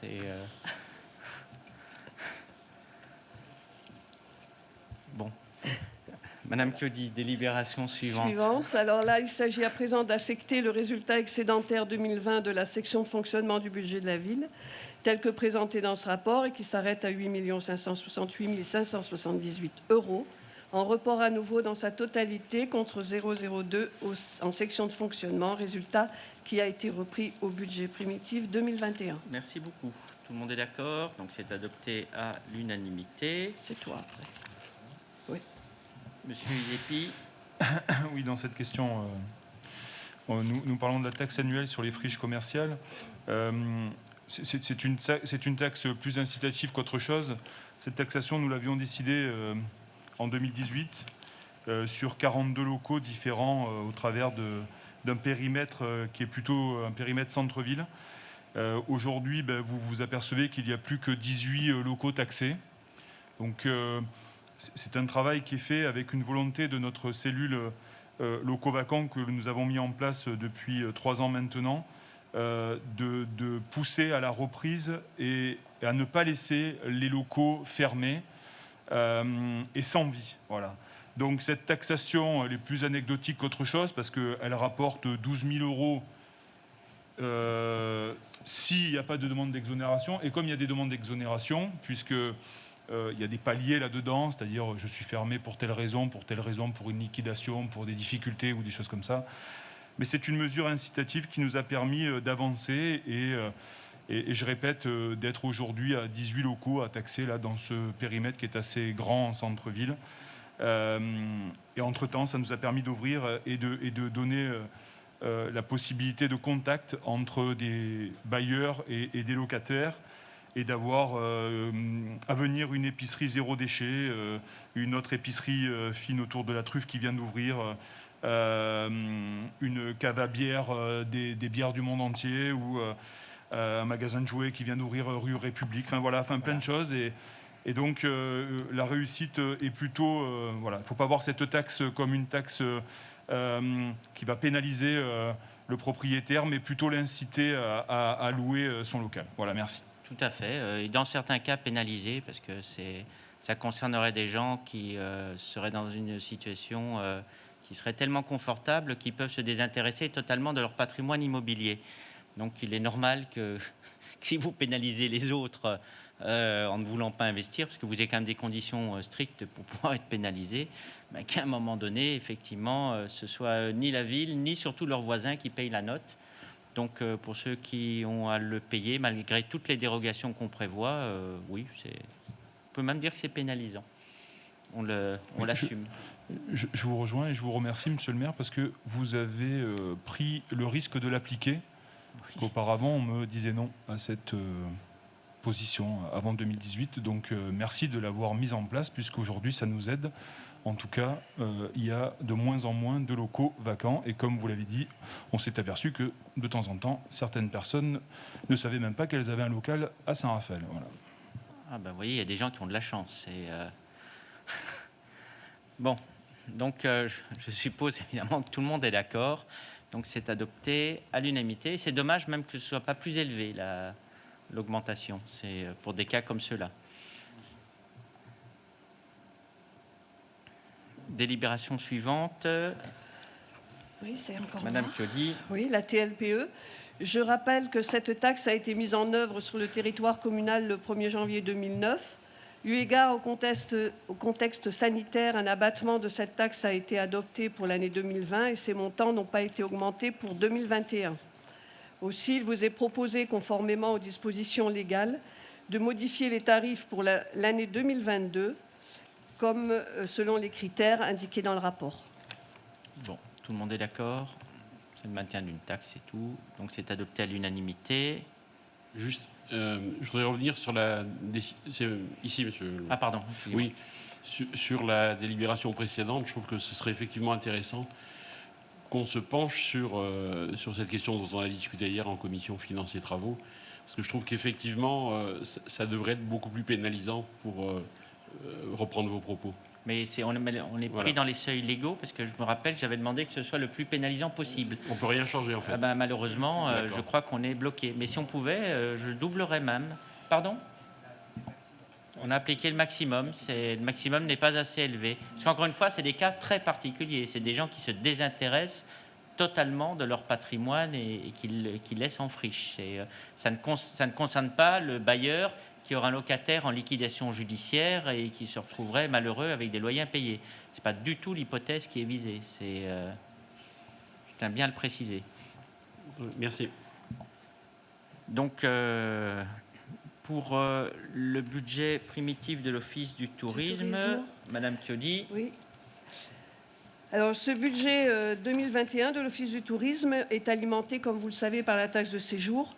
Aussi, la situation Covid venant perturber un tant soit peu l'accueil des touristes sur notre territoire, la prudence a été observée, sachant qu'il s'agit d'un budget prévisionnel qui peut être revu à la hausse par décision modificative selon un premier bilan après la saison estivale.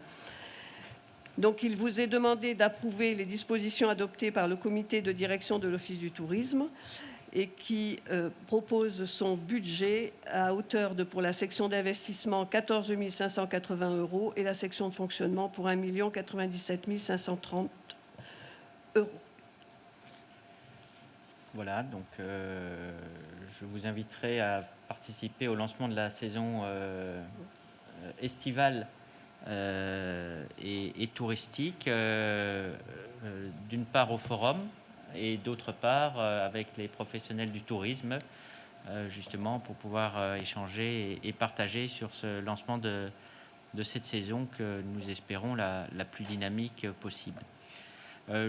vous me ferez grâce du rapport des différentes délégations pour lesquelles vous êtes de toute façon juste demandé de prendre acte. Avant que nous terminions, donc tout le monde était bien d'accord sur le budget du primitif de l'Office du tourisme. Donc c'est adopté à l'unanimité et je vous souhaite une très belle fin de journée.